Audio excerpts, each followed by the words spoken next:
వరంగల్ నగరంలో ఈ సత్యశోధన ఫిల్మ్స్ అనే సంస్థ చాలా కాలంగా పనిచేస్తున్నది. వీళ్ళు చాలామంది గొప్ప వ్యక్తుల జీవితాలను డాక్యుమెంటరీస్గా తీస్తున్నారు. అలాగే ప్రముఖ వ్యక్తులతో చాలా మంచి ఇంటర్వ్యూలు కూడా వీళ్ళు నిర్వహిస్తున్నారు. అందువల్ల నేను శ్రోతల్ని ప్రేక్షకులను కోరేది ఏమిటంటే, సత్యశోధన ఫిల్మ్స్ని మీరు మీ సంస్థగా భావించి దీన్ని మీరు ప్రోత్సహిస్తే ఇంకెన్నో మంచి చిత్రాలు కానీ మంచి అవకాశాలు కానీ కలిగించే అవకాశం వస్తుంది. కాబట్టి సత్యశోధన ఫిల్మ్స్ని మీరు తప్పకుండా ప్రోత్సహించాలని ఈ సందర్భంగా నేను కోరుతున్నా. నేను doctor P Chennareddy, general surgeon from USA.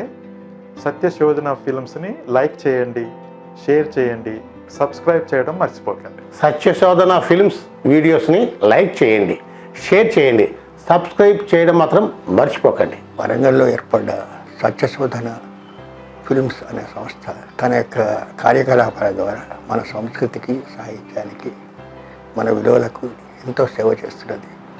ఈయన యొక్క ఫిల్మ్స్ని మీరందరూ కూడా షేర్ చేయండి, ప్రమోట్ చేయండి, అందరికీ అందజేయండి, సబ్స్క్రైబ్ చేయడం మాత్రం మర్చిపోకండి.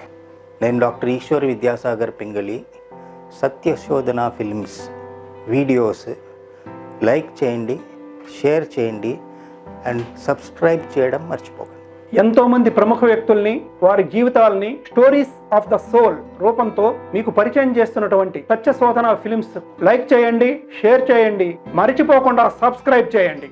మనిషి జీవితంలో జరిగే విజయాలను, అపజయాలను ఎంతో శోధన చేసి వాటిలో ఉన్న సత్యాన్ని బయటికి తీసి మీ ముందుకు తీసుకువచ్చే సత్య శోధన ఫిల్మ్స్ని మీరు లైక్ చేయండి, సబ్స్క్రైబ్ చేయండి, షేర్ చేయండి. ఈరోజు మన సత్యశోధన ఫిల్మ్స్ స్టూడియోలో ప్రముఖ ఆధ్యాత్మిక గురువు శివరుద్ర సాధు విచ్చేసి ఉన్నారు. గురూజీ గారు నమస్కారం అండి. మా స్టూడియోకి మిమ్మల్ని మనస్ఫూర్తిగా మేము మిమ్మల్ని ఆహ్వానిస్తున్నాం స్వామీజీ. ముందుగా గురూజీ మీ గురించి, అంటే మీ యొక్క కుటుంబ నేపథ్యం గురించి, మీ గురించి తెలియజేస్తారా? మొదట భక్తులం మేము. కేవలం శివుడికి భక్తి అని అంటే మొదటి నుంచి ఎవరికైనా కూడా ఒక ప్రీతికరంగా ఒక దేవుడు ఉన్నాడు అన్నట్టుగానే శివభక్తులం మేము. శివభక్తులం అని ఎందుకంటే మిత్ర, సోమవారం దీక్షలో ఉండి శివపురాణాలు, తర్వాత దేవి పురాణాలు, అష్టాదశ శక్తి పీఠాలు, తర్వాత ఈ గరుడ పురాణాలు, ఇలా కొన్ని పురాణాలు ఏంటంటే ఊరికే చదువుకుంటూ కూర్చునేవారు, అంటే కథల్లాగా అనిపించేది మొదట్లో. తర్వాత రాను ఇన్ డెప్త్గా వచ్చినప్పుడు, అంటే ఇంటర్మీడియట్, డిగ్రీ, ఆ తర్వాత మెల్లగా నేను పోస్ట్ గ్రాడ్యుయేషన్ కూడా చేశాను, MBA చేశాను. ఇలా ఒక్కొక్క సబ్జెక్టు చూస్తూ కూడా దాంట్లో డెప్త్లోకి వెళ్తున్న కొద్దీ దైవం మీద భక్తిని లాగుతూ రావడం, మాలల్లోనే ఎక్కువ శాతంగా ఉండి చెప్పులకి కాళ్ళు లేకుండా తిరగడాలు, ఎక్కడైనా అన్నదానాలు, ముఖ్యంగా శివుడి గుడిలలో చేసినప్పుడు అక్కడైనా లైన్లో నిలబడి ఆ అన్నమంతా తినేసేసి మళ్ళీ వెళ్ళిపోవడం, వెళ్తూ ఏదైనా ఆలోచనలు ఉంటే దైవాధీనం గురించి మాట్లాడుకోవడం, ఇలాంటి సందర్భాన్ని ఎక్కువ క్రియేట్ చేసుకునేవాడిని. అంటే ఫ్లెక్సిబిలిటీ స్నేహితులు ఉన్నా కూడా అట్మాస్ఫియర్ డిఫరెన్షియేట్గానే ఉండేది నా మైండ్ సెట్. ఇప్పుడు ఎవరైనా చూడండి, వయసులో ఉన్న వాళ్ళు ఇక ముఖ్యంగా చూస్తే కొంచెం కోలాహలం, తర్వాత ఆ తిరుగుడు చేసుడు ఇవన్నీ చేసుకుంటూ వచ్చిన, కానీ స్ట్రక్ అయ్యిందల్లా నేను నా భార్య నా జీవితంలోకి వచ్చాక. ఎందుకంటే 2011లో పెళ్లి చేసుకొని నా జీవితంలో ఇప్పుడు చూడండి, ప్రేమలు, తర్వాత స్నేహాలు, ఇవన్నీ ఎవరికైనా ఈ రోజుల్లో సక్సెస్గా ఉన్నాయి అని అంటే ఒకప్పుడు కష్టాన్ని చూసిన వాళ్ళు ఈరోజు అనుభవించగలుగుతున్నారు. అలాగే అన్ని బాధలు చూసుకుంటూ వచ్చాం. కుటుంబ నేపథ్యం, ఇప్పుడు మా అమ్మ బాగా కష్టపడింది. మా నాన్నగారు ఏంటంటే మమ్మల్ని చిన్నగా ఉన్నప్పుడే, మేము 6-7 ఇయర్స్ ఉన్న వయసులోనే వెళ్ళిపోయారు ఆయన గారు. ఆయన భిక్షాటన చేస్తూ వెళ్ళిపోయాడని మా అమ్మ చెప్తూ వస్తుంది. అలా తండ్రి లేని జీవితాన్ని గడుపుతూ వచ్చాము. తర్వాత మా అమ్మగారు ఏం చేశారంటే పిల్లల్ని చూయించుకోవడానికి, వాళ్ళని బాగోగులు చేసుకోవడానికి అని చెప్పి ఆరోగ్య రీత్యా, పరిస్థితి రీత్యా మరియు తినడానికి కూడా కష్టమయ్యే ఆ పరిస్థితులు మా అమ్మగారు ఏం చేశారంటే హాస్టల్ ఎన్నుకున్నారు. ఇంకటి అక్కడైతే భోజనం అన్న దొరుకుతుంది, చదువులు చెప్తారు, పుస్తకాలు ఇస్తారన్న ఆ దృక్పథం మెల్లిగా వెళ్ళేసి 14 సంవత్సరాలు హాస్టల్లోనే లైఫ్ గడిపాము. ఇక మా అమ్మగారు ఏంటంటే ఒంటరిగా ఉండి అప్పట్లో బీడీలు ఎక్కువ చేసేవాళ్ళలాగా అవి చేస్తూ చాలా చిన్న జీవితాన్ని చూసింది.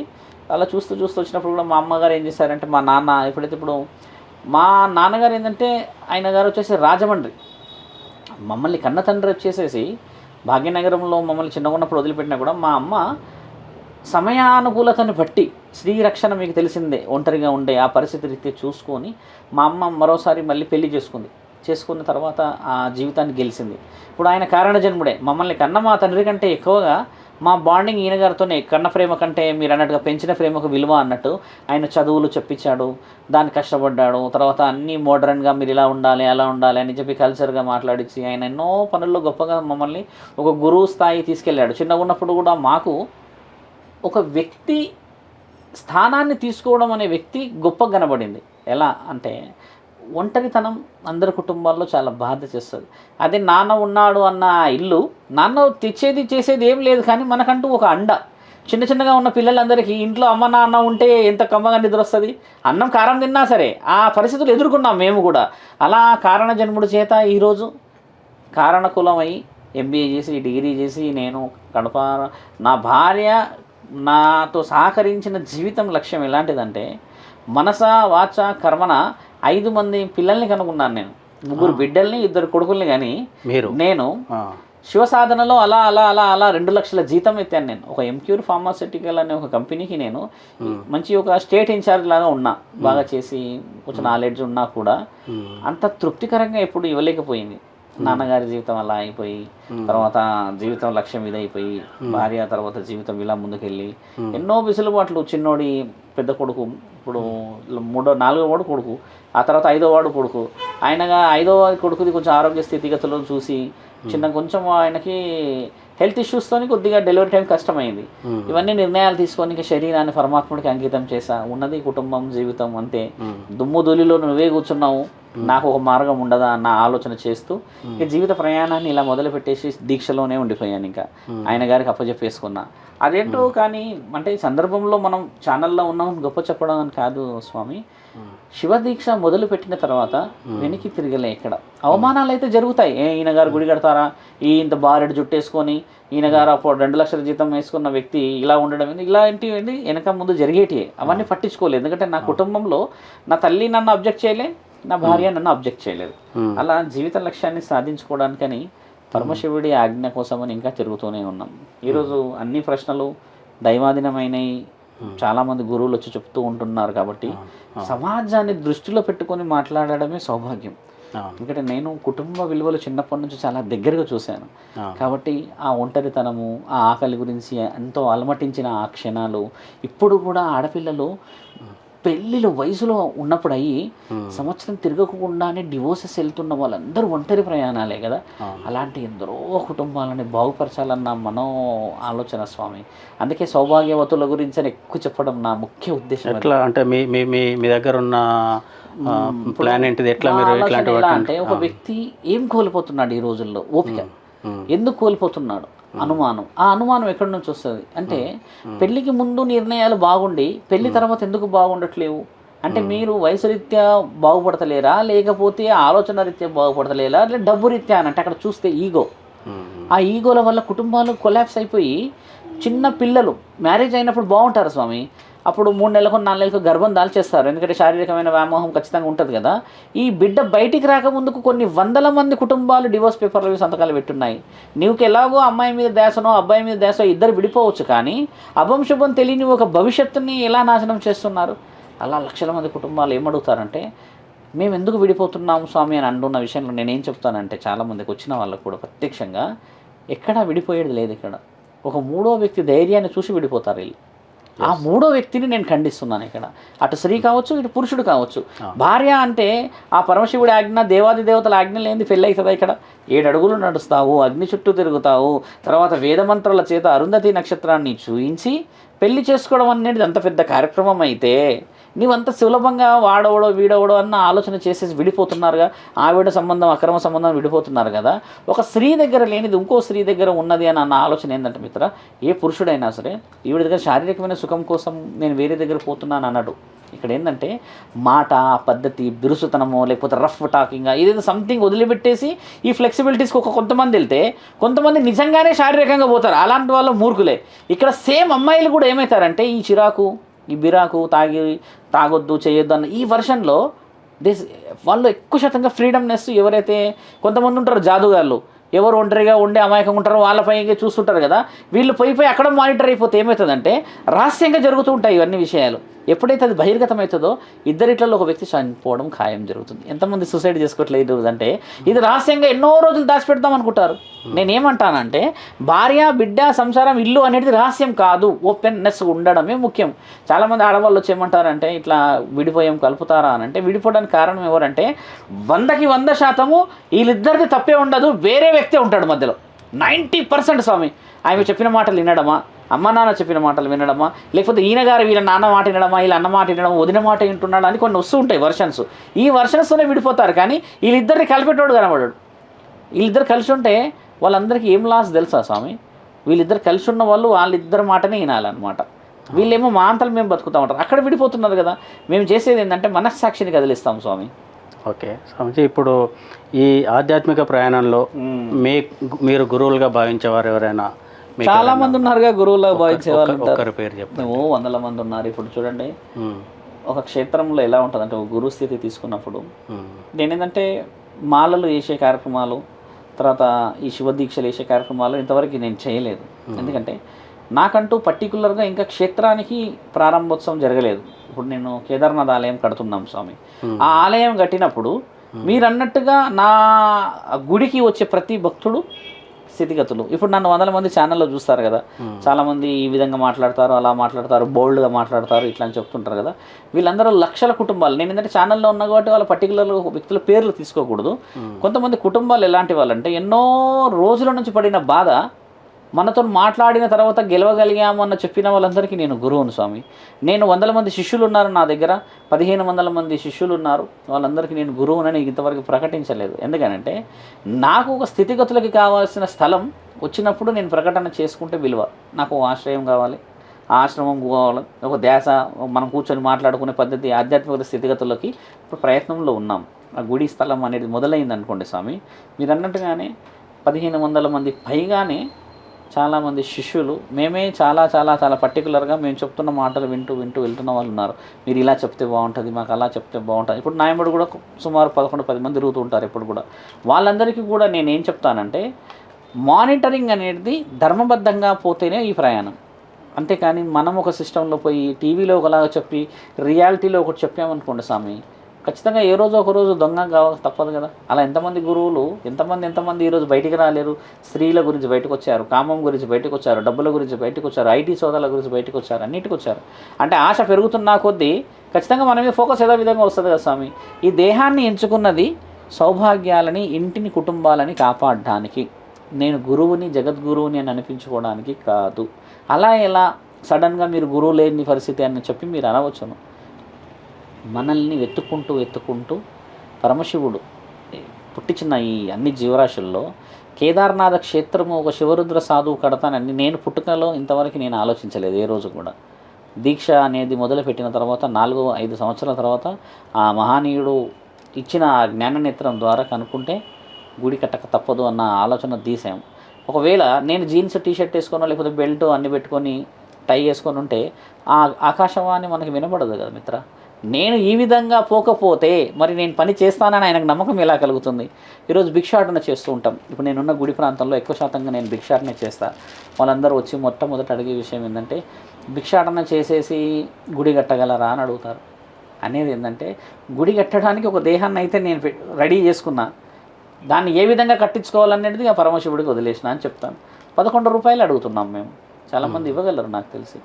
స్వామిజీ, ఇప్పుడు మీ లక్ష్యము అమర్నాథ్ దేవాలయం హైదరాబాద్ భాగ్యనగరంలో కట్టాలన్నది మీ లక్ష్యంగా మీరు చెప్తున్నారు. కేదార్నాథ్ ఆలయం. సో ఎంతకాలం పట్టవచ్చు అని మీరు అనుకుంటున్నారు స్వామిజీ? సంవత్సరం పడుతుంది మిత్ర కేదార్నాథ్ ఆలయానికి. సంవత్సరంలో ఈ రోజు అంటే ఇప్పుడు మనం 2025 ఎండింగ్కు గుడి చేతికి వస్తుంది. ఎందుకంటే అది గుడి కట్టడం అనేది ముఖ్యంగా స్థలం గురించి కొన్ని గొడవలు జరిగాయి గతంలో. కొంతమంది అడ్డుకున్నారు, కట్టొద్దన్నారు, నువ్వు అదన్నారు, ఇదన్నారు. దేనికైనా మనం సిద్ధమై ఉన్నాము. గుడి ఆపడానికి అయితే ఎవరికి నేను అధికారం ఇవ్వలేదు. కొంచెం నేను కూడా ఏంటంటే ఎవరిని కూడా అన్యాయంగా పోకూడదన్న ఉద్దేశం. కానీ గుడి మొదలుపెట్టిన తర్వాత కరెక్ట్గా 16 నెలల లోపు మనకు అప్పచెప్పేస్తారు. ఇప్పుడు డబ్బులు బాగున్నాయి అనుకోండి మిత్ర, మనుషుల ద్వారా వెళ్ళవచ్చు. అక్కడ గుడి ప్రత్యేకత ఏంటంటే కంప్లీట్గా రాయితోనే కడుతున్నాం. అది ఆ రాయితోనే కట్టాలి అన్న ఉద్దేశం కూడా మాకు. ఎందుకంటే మిత్ర అది సుమారు 2200 సంవత్సరాల గ్యారంటీ ఆ స్టోన్. అందుకని అలా కట్టడం చేత ఈ దేహం ఎన్నేళ్ళు ఉంటుంది చెప్పండి గుడి కట్టిన తర్వాత?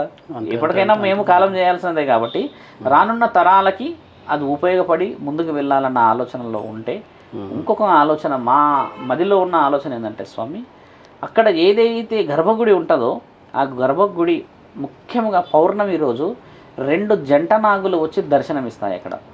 అది మేము పెట్టి పోషించినయో పెంచినయో కాదు, ఆ స్థలానికి ఉన్న పురాణం అది. అక్కడికి వచ్చి చాలామంది ఇప్పటికి కూడా చాలామంది చెప్తారు అక్కడ పాములు వచ్చి వెళ్తూ ఉంటాయి స్వామి, తిరుగుతూ. కేదార్నాథ్ ఆలయం మేము కడుతుంది జగద్గిరి గుట్ట పైన. ఇప్పుడు ఏంటంటే గర్భగుడి అనే స్థితిగతులు ఇంక అక్కడ ఏమీ లేవు కాబట్టి నేను కూడా పరమాత్ముడి ఆజ్ఞని ముందుకు తీసుకెళ్ళండి. ఇప్పుడు జంట నాగులే ఎక్కువ శాతంగా కనబడాలి. ఆ జంట నాగులు ఆ యొక్క పౌర్ణమి రోజు శివుడి యొక్క ఆ గర్భగుడి ఆ లింగం చుట్టూ చుట్టుకొని ఉన్నాయనుకో మిత్ర, దాన్ని చూసిన ఆ కన్నులు ఎంతో జన్మల పుణ్యఫలాన్ని సంపాదిస్తుంది. కేదార్నాథ్ ఆలయంలో ఏముంటుంది ముఖ్యంగా నీకు నాకు తెలిసింది, మన ఇద్దరి మధ్యలో ఏంటంటే మంచు. కానీ హైదరాబాద్లో మంచు లేదు కదా. కానీ నేను ఈ విషయాన్ని గౌరవంగా చాలా చాలా గర్వంగా చెప్తా, ప్రతి కడపలో చల్లదనాన్ని తేయగలుగుతా. ఆ దృశ్యం, ఆ గుడి, ఆ స్థితి, ఆ ఏనుగు పైన నా తండ్రిని ఆ గుట్ట దింపితే, ఏనుగు తెస్తున్నాం కేరళ ప్రాంతం నుంచి, ఆ ఏనుగు తీసుకొని వచ్చి అంబారి పైన కేదారనాథేశ్వరుడు ఒకసారి ఆ వీధిలోకి వస్తే ఎక్కడ లేని వెలుగు తెలంగాణకు వచ్చి ఎక్కడెక్కడెక్కడో భక్తులు రావాలి. ఆ పౌర్ణమి రోజు తండొప్ప తండాలుగా ఆ కేదారేశ్వరుడి దర్శనం తీసుకొని వారికి ఉన్న అన్ని దోషాలు మనశ్శాంతిని తేవాలి. మేము ఈరోజు వచ్చాము వరంగల్కి, మీరు పిలిచారు, మేము వచ్చాము చేసాము కదా. ఈ విషయాన్ని నేను మళ్ళీ గుడి కట్టిన తర్వాత మిమ్మల్ని అక్కడికి పిలిచి, మిత్ర ఆ రోజు చెప్పాను కదా ఇదిగో చూడని చెప్పి చూయించి రుజువు చేసే నేను తీరుతా. అదే నా లక్ష్యం. అక్కడ జంట నాగులు రావడం అనేది మామూలు విషయం కాదు కదా మిత్ర.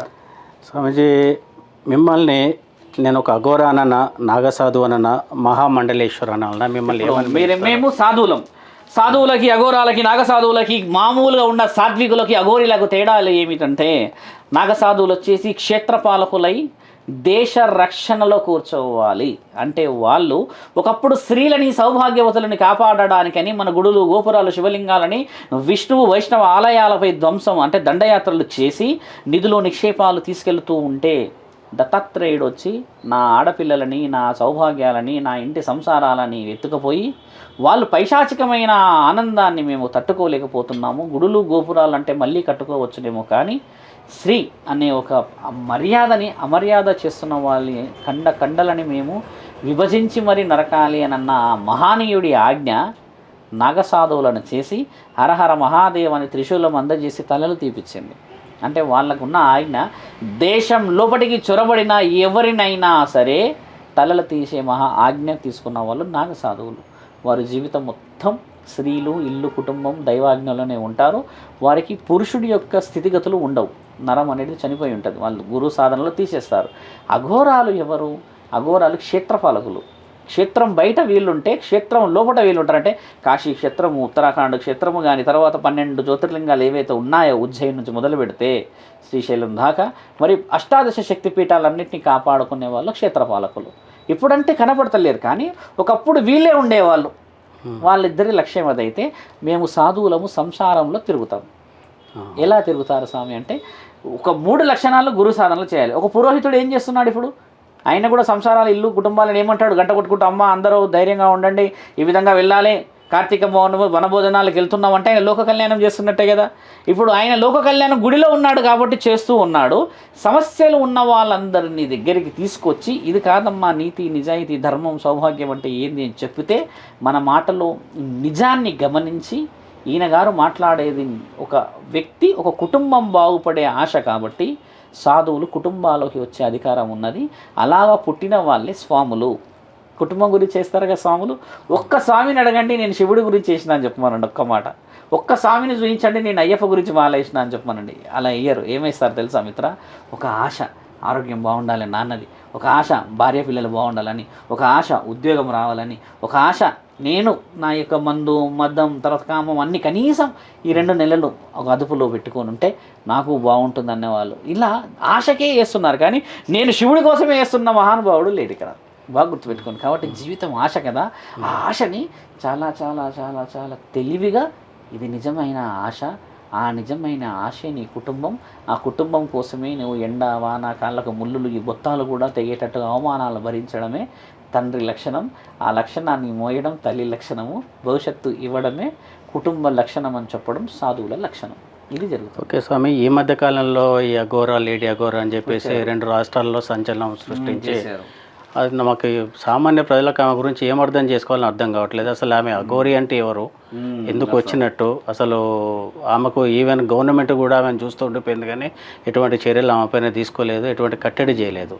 అంటే దీన్ని బట్టి మేము ఈవెన్ గవర్నమెంట్ కూడా ఆమెకు భయపడిందని అనుకోవాలన్నా, లేదా అసలు అఘోరీలకు భయపడాల్సిన అవసరం ఏమైనా ఉన్నదా? అసలు అఘోరీలు వాళ్ళకు ఉన్నటువంటి శక్తి ఏంటిది, వాళ్ళ గురించి మేము అర్థం చేసుకోవాలి. ఇప్పుడు ఏంటంటే అఘోరాలలో మీరు అన్నట్టుగా శక్తియుక్తులు ఉన్నాయి, జీవితాలు దిగంబరంగా ఉంటాయంటే వాళ్ళు 15 అఖాడాలలో ఉంటారు మిత్ర.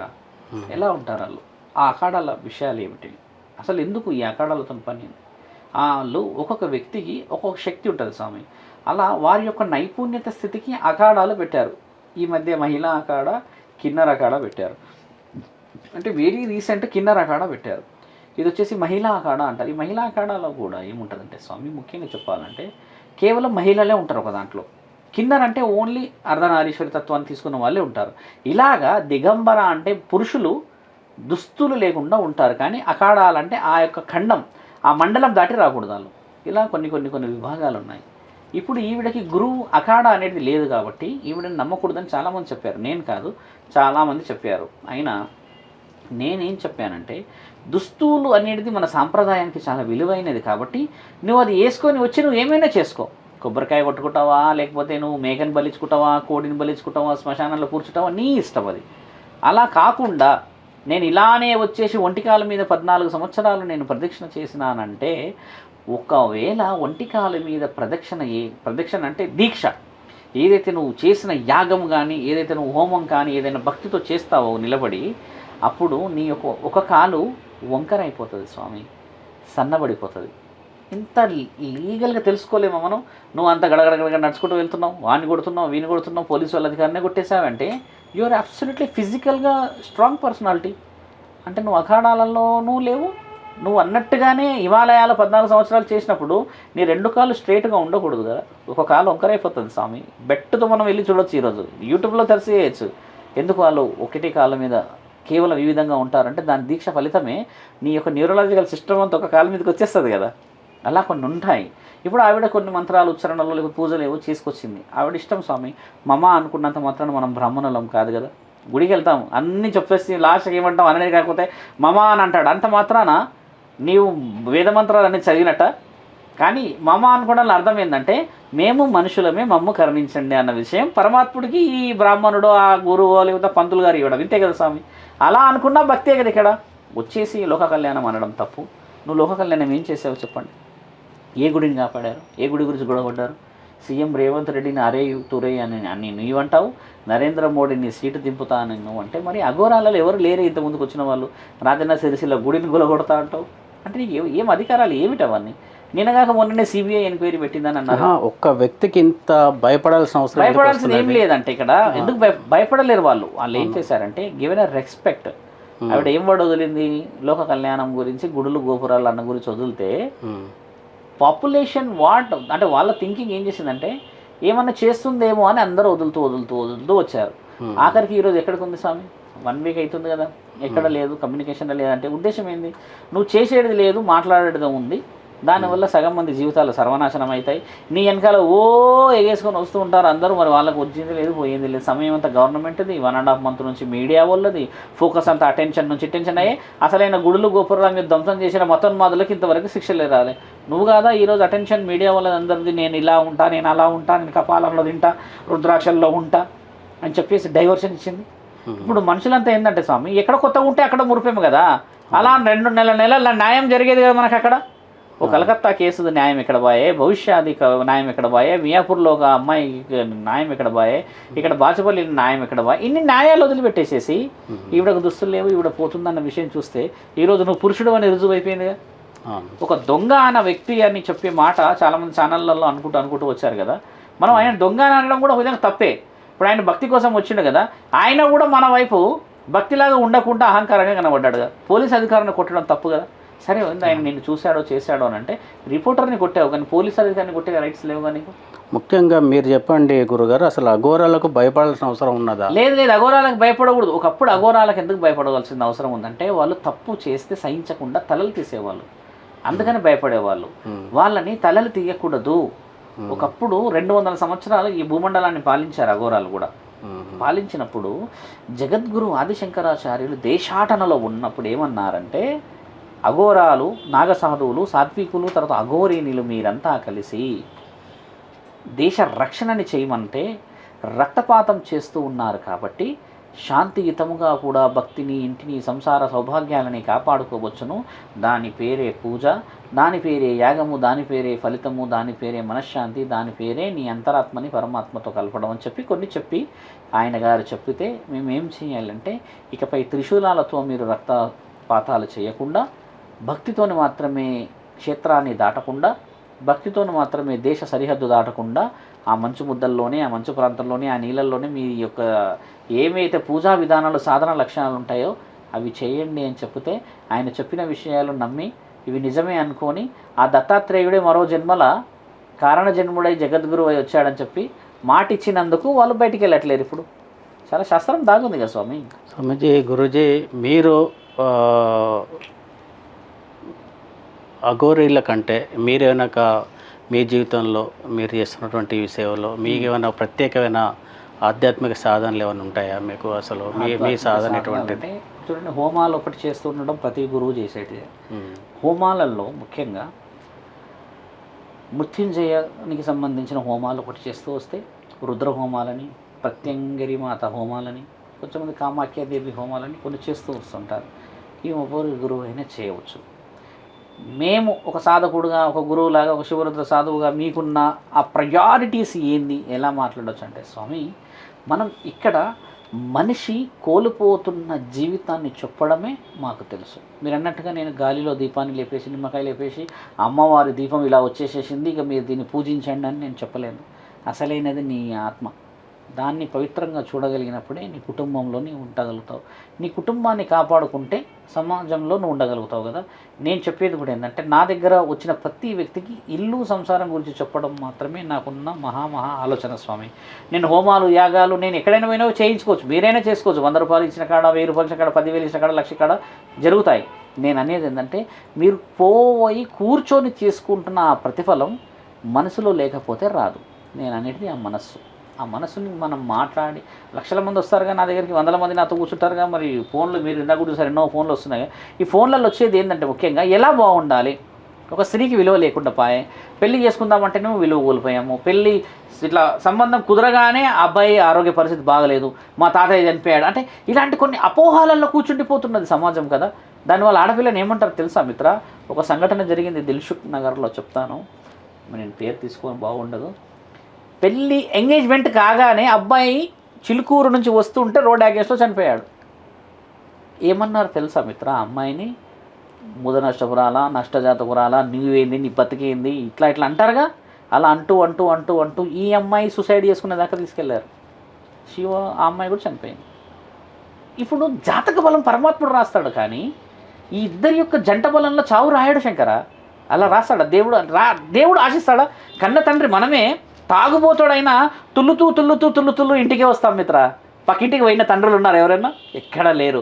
అలాంటిది మహాముఖంటి ఆది బీజమైన నిన్ను వంశాభివృద్ధి కోసం పుట్టించి వంశ ఆదరణలో, వంశంలో నీవు చేస్తున్న ఇహలోక పరలోకముల సుఖముల గురించి మరియు నీవు చేస్తున్న భోగముల గురించి 15 కర్మలను నీ కడుపులోనే పెట్టించి అబ్రబ్రహ్మ లోకంలో బ్రహ్మ రాసిన రాతలో కేవలం రాతే రాయాలి, పుట్టుక కాదు, మరణం కాదు.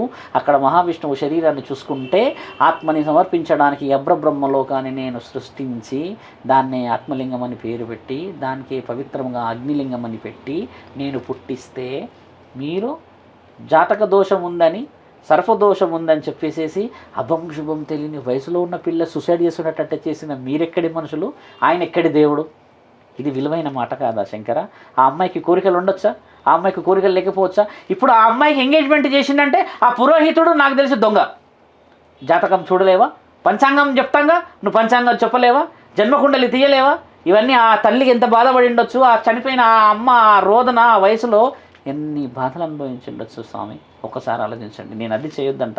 ఒక శివరుద్ర సాధు చెప్పేది కూడా అదేంటంటే, నమ్ము భగవంతుడు ఉన్నాడు లేడని నేను అంటలేను, కానీ ఈ మూఢనమ్మకాలతోనే జీవితాలు నాశనం చేసే అధికారం లేదు శంకర. రోడ్డు మీద కుక్కని రాయితో కొడితేనే మనం తిడతాం, ఎవరన్నా పాకతాయి పిల్లలు కొడితే ఆ కుక్క మన స్నేహితురాలా, మన రక్త సంబంధమా? జంతువుగా ఏమంటాం, ఏమరా ఎందుకు కొడుతున్నావు అని చెప్పేసి కావాల్సిన మనం ఒకటి కొట్టేస్తాం, ఎందుకంటే నీకు నొప్పి అయిందా అంటాం. మూగజీవాలకు కూడా ప్రాణాలు ఉన్నాయి శంకర, పాలిచ్చి పెంచావు, ఆలన పనులు ఆ అమ్మాయిని అలా చంపుకునే అధికారం కదా. మీకు ఏం శక్తులు ఉన్నాయని మీరు అడిగిన ప్రశ్నకి ఏం తెలుసా మిత్ర, మనస్సుని కదిలించే శక్తి మాత్రం శివరుద్ర సాధువు దగ్గర ఉంది. నేను బెట్టు వేసి చెప్తా, లక్షల మంది భక్తులు నాకు అందుకు అదే మాట్లాడతారు, నికాసుగా మాట్లాడతారు, ఓపెన్గా చెప్పుతారు స్వామి. పూజా పురస్కారాలు ఇవన్నీ జరుగుతాయి. ఇవన్నీ ఎందుకు తెలుసా మిత్ర, నీ శరీర దిగ్బంధనకి పూజలు, ఆత్మ దిగ్బంధనం పరమాత్ముడే ఆధీనం, దాన్ని ఎవరు కదిలియాలి మిత్ర. గుండె ఎవరికైనా 72 నుంచి 80 కొట్టుకునేది, అది ప్రశాంతంగా కొట్టిపించుకోవాలి కదా. A short success story. Hard work, passions, and efficiency are our keys to success. We manage major clients, earn their trust, making us more committed to every project, standing as pioneers in making corporate ads and documentaries in northern Telangana, with the inspiration always ready to take on new challenges. A heartfelt gratitude to all the support rendered by our clients, viewers, and well-wishers.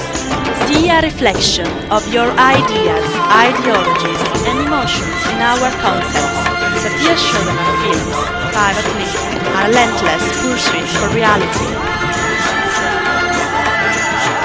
Call us on 9948130367. స్వామిజీ, మీరు ఒక సాధారణ వ్యక్తితో పోలిస్తే ఒక శివరుద్ర సాధువుగా మీ యొక్క దినచర్య ఏ విధంగా ఉంటుంది స్వామిజీ? అంటే ఇప్పుడు ఒక దినచర్యని మనం ఎలా చెప్పొచ్చు అంటే, మీరు అన్నట్టుగానే మార్నింగ్ కుటుంబ సమస్యల పరిష్కారాలు సాధారణ వ్యక్తి చేసుకునేది. ఇప్పుడు మేము ఎక్కువ శాతంగా చేసేది ఏంటంటే, శివుడికి సంబంధించిన విషయ వివరణలు, పాటలు, గుడికి సంబంధించిన ఈ ప్రణాళికలు, భిక్షాటనలో ఏ వ్యక్తులతో వెళ్ళి ఏ విధంగా మాట్లాడాలి, విపత్తులు ముఖ్యంగా చూస్తే క్షేత్రాలు దాటి, ఇప్పట్లో ఒకప్పుడు క్షేత్రాలు దాటి సమస్యలు రాకపోయేటి, ఎందుకంటే వాళ్ళు అక్కడ రక్షకుల్లాగా ఉండేవాళ్ళు. ఇప్పుడు మనం కూర్చున్న ఈ ప్రాంతంలో కూడా చిన్న చిన్న మైనర్ బాలికలపైన, అమ్మాయిలపైన, లేకపోతే ఏదో సంథింగ్ దొంగతనం ఇలాంటివన్నీ జరుగుతూ వస్తున్నాయి కదా. ఇవన్నీ ఒక ప్రొటెక్టివ్గా ధర్మాన్ని గురించి ప్రచారం చేసుకుంటూ వస్తుంటాం. హిందూ ధర్మ కమిటీ అని ఒకళ్ళు ఉంటారు, ఇంకొకళ్ళు వచ్చేసి మన పోతులూరి వీరబ్రహ్మేంద్ర స్వామి సంఘం అని చెప్తూ అందరూ చెప్తుంటారు కదా. నేను అనే ఉద్దేశం ఏంటంటే, నా దినచర్య ఏంటంటే, రోజుకు ఒక వ్యక్తి అన్న మార్చే ప్రయత్నం చేస్తే ఆ వ్యక్తి మారితే అదే ధర్మ స్థాపనం. ఇప్పుడు మా దినచర్య కూడా అదే. వచ్చిన ప్రతి వ్యక్తి కూడా చెప్పేది, సుమారు 30-40 మంది కలుస్తారు నన్ను. ఒకప్పుడు అంటే నేను గుడి దగ్గర కూర్చునేవాడిని, గుడి దగ్గర కూర్చున్నప్పుడు 150-200 మంది వరకు వచ్చేవాళ్ళు. ఇప్పుడు నేను గుడి ప్రాంతంలో లేను కాబట్టి వాళ్ళు ఎక్కడైనా కలవాలి చేయాలన్నా కూడా కూర్చున్నప్పుడు చెప్పేది మొట్టమొదటి ప్రయారిటీ ఏం తెలుసా స్వామి, నిన్ను నువ్వు గెలవలేని సమక్షంలో ఎవరిని కూడా నిందించలేవు. వీళ్ళందరూ ఏం చేస్తారంటే అవతల నిందించడమే వీళ్ళ డ్యూటీ. అలా వీళ్ళు చాలా కోల్పోతారు మిత్ర.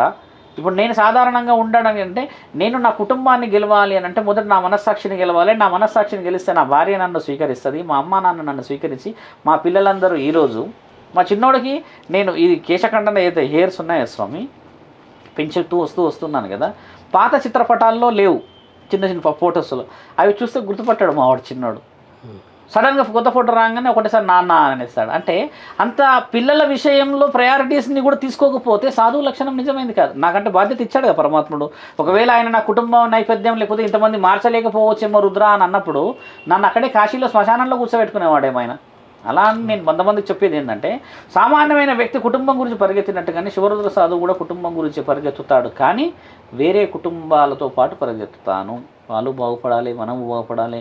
వీళ్ళ మీద వాళ్ళ మీద ఎంతసేపు మిత్ర ఈ చాడీలు, ఈ రాళ్ళు వేసుకున్నాడు. మేము అది చేయలేము, అందరూ అది చేస్తున్నారు. ఎవరైతే అది చేస్తారో ఆ కుటుంబమే చూడండి రోడ్డులు ఉంటుంది ఈరోజు. సాధారణంగా అంటే మీరు స్వామీజీ, మీరు ఏ దేవుళ్ళను మీరు ఎక్కువగా ఉపాసిస్తారు? అలా కాదు, అందరి దేవుళ్ళను ఉపాసిస్తాను. శివుడి గురించి కొంచెం ఉత్తమంగా చేస్తాను, ఎందుకంటే మేము శివుడికి కొంచెం ప్రీతికమైన భక్తులు. ఇప్పుడు ఎవరికైనా అలాగే ఉంటుంది కదా స్వామి. నేను మహాశివుడి యొక్క ఉపన్యాసాలు చాలామంది పిలిచి నాతో చెప్పించుకున్నారు. ఇప్పుడు మహాశివుడి యొక్క విషయంలో దీపావళి గురించి, మొన్న పోయిన దామోదర పూజ గురించి, అంతకుముందుకు బ్రహ్మ, ఇప్పుడు మన దగ్గర పోయిన ఉగాది పండుగ ఉంది కదా స్వామి, ఈ ఉగాది కూడా బ్రహ్మకు సంబంధించినవి. అంటే ఒకవేళ నేను శివభక్తుడిని అయితే నేను ఇవన్నిటి గురించి పురాణాలు ఇతిహాసాలు చెప్పాల్సిన అవసరం లేదు. ఇక్కడ మేము ఎక్కువ శాతంగా మాట్లాడే డిస్కషన్ ఏంటంటే సౌభాగ్యం, అంటే అర్ధనారీశ్వరి తత్వం మాట్లాడతాను నేను. అంటే చెరిసమానం జీవితం. ఇప్పుడు విష్ణువు అలా లేడా అని అనడానికి లేదు. అంటే ఆయన స్థితి వేరు, ఈ బ్రహ్మ స్థితి వేరు. కానీ ఈ శివుడి స్థితి ఎందుకు చెప్పాలి అంటే స్త్రీకి కూడా సమానమైన హక్కులు విలువలు ఇచ్చాడు కాబట్టి అమ్మ ఇలా ఉండాలి, మనం ఇలా బతకాలి, దేవుడే అలా చెప్పాడన్నప్పుడు మనం ఏందమ్మా ఇలా ఉండాలి అని చెప్పడం వల్ల ఏమవుతుందంటే, ఓహో ఈయన శివభక్తుడు, శివుడి గురించి ఎక్కువ మాట్లాడుతున్నాను అన్నప్పుడు నేను వేరే దేవుళ్ళని గురించి కూడా నేను ఎక్కడ తక్కువ చేయలేదు. ఎందుకంటే చాలా రికార్డ్స్ ఉంటాయి కదా, ఇది ఒకటే రికార్డు కాదు, వందల పండుగల గురించి చెప్పాను కదా, ప్రతి పండుగ గురించి అయితే చెప్పుకుంటూ వస్తాను కదా. ఏ పండుగ నుంచి మొదలు పెడితే ఆ పండుగలో ఆ భగవంతుడిని గురించి చెప్పి అన్ని చెప్పిన వాడే నిజమైన సాధకుడు. ఓన్లీ శివుడినే ప్రేమించుకుంటూ శివుడే గొప్ప అనుకునేవాడు సాధకుడు ఎలా అవుతాడు స్వామి? అవునా కదా స్వామిజీ? మీరు శాకాహారులా మాంసాహార? నేను ప్యూర్గా శాకాహారిని. యాక్చువల్లీ మాంసాహారం గురించి అని చాలామంది అంటారు, నన్ను చూసి చాలామంది అఘోరాలు కాబట్టి ఇది తింటారా నడుస్తుంది అంటారు. కానీ శాకాహారం అనేది మాకేందంటే ఈ ఎడ్యుకేషన్ గురించి మాట్లాడితే ఈ పురాణాలు ఇతిహాసాలు ఇవన్నీ కూర్చొని చదువుతూ ఉంటాయి కదా పుస్తకాలు, ఇవన్నీ ఈ శాకాహారం తిన్న వ్యక్తులకు ఏమవుతుందంటే మైండ్ డైవర్షన్ ఎక్కువ కాదు. అదేంటి స్వామి మాంసాహారం తిన్న వాళ్ళకి అవుతుంది అని అంటే, మరి మాంసాహారం అరగడానికనే 6 గంటలు పడుతుంది స్వామి. కాబట్టి ఇక దేని డ్యూటీ దానికి. కాబట్టి ఒకప్పుడు మీరు అన్నట్టుగా మేము కోలాహలంగా స్నేహితులతో ఉన్నప్పుడు చేసినప్పుడు తిరిగినప్పుడు మాంసాహార విషయాలు మేము ముందుకున్నాం, లేమని అనకూడదు, తప్పది. ఎందుకంటే నేను బై బర్త్ ఇలా లేను కదా, నేను వచ్చింది మధ్యలో. నేను ఎడ్యుకేషన్ చేశాను, నిజాం కాలేజ్లో చేశాను. I did education in Nizam college only. నేను ఇక్కడ చదువుకొచ్చాను, అన్ని డిగ్రీ ఎన్ని చేశాను కదా. కాబట్టి ఏంటంటే నేను లోకల్లో చాలా మందికి తెలుసు, well known person in Puranapul. నేను పురాణాపూల్లో దోస్తులు ఉన్నారు చాలా మంది, అందరు హిందీలో కూడా మాట్లాడతారు. నేను హిందీ చాలా పవర్ఫుల్గా మాట్లాడతాను, కంప్లీట్ హైదరాబాద్ టాక్ వస్తుంది నాది, ఎన్నో మాట్లాడతాం.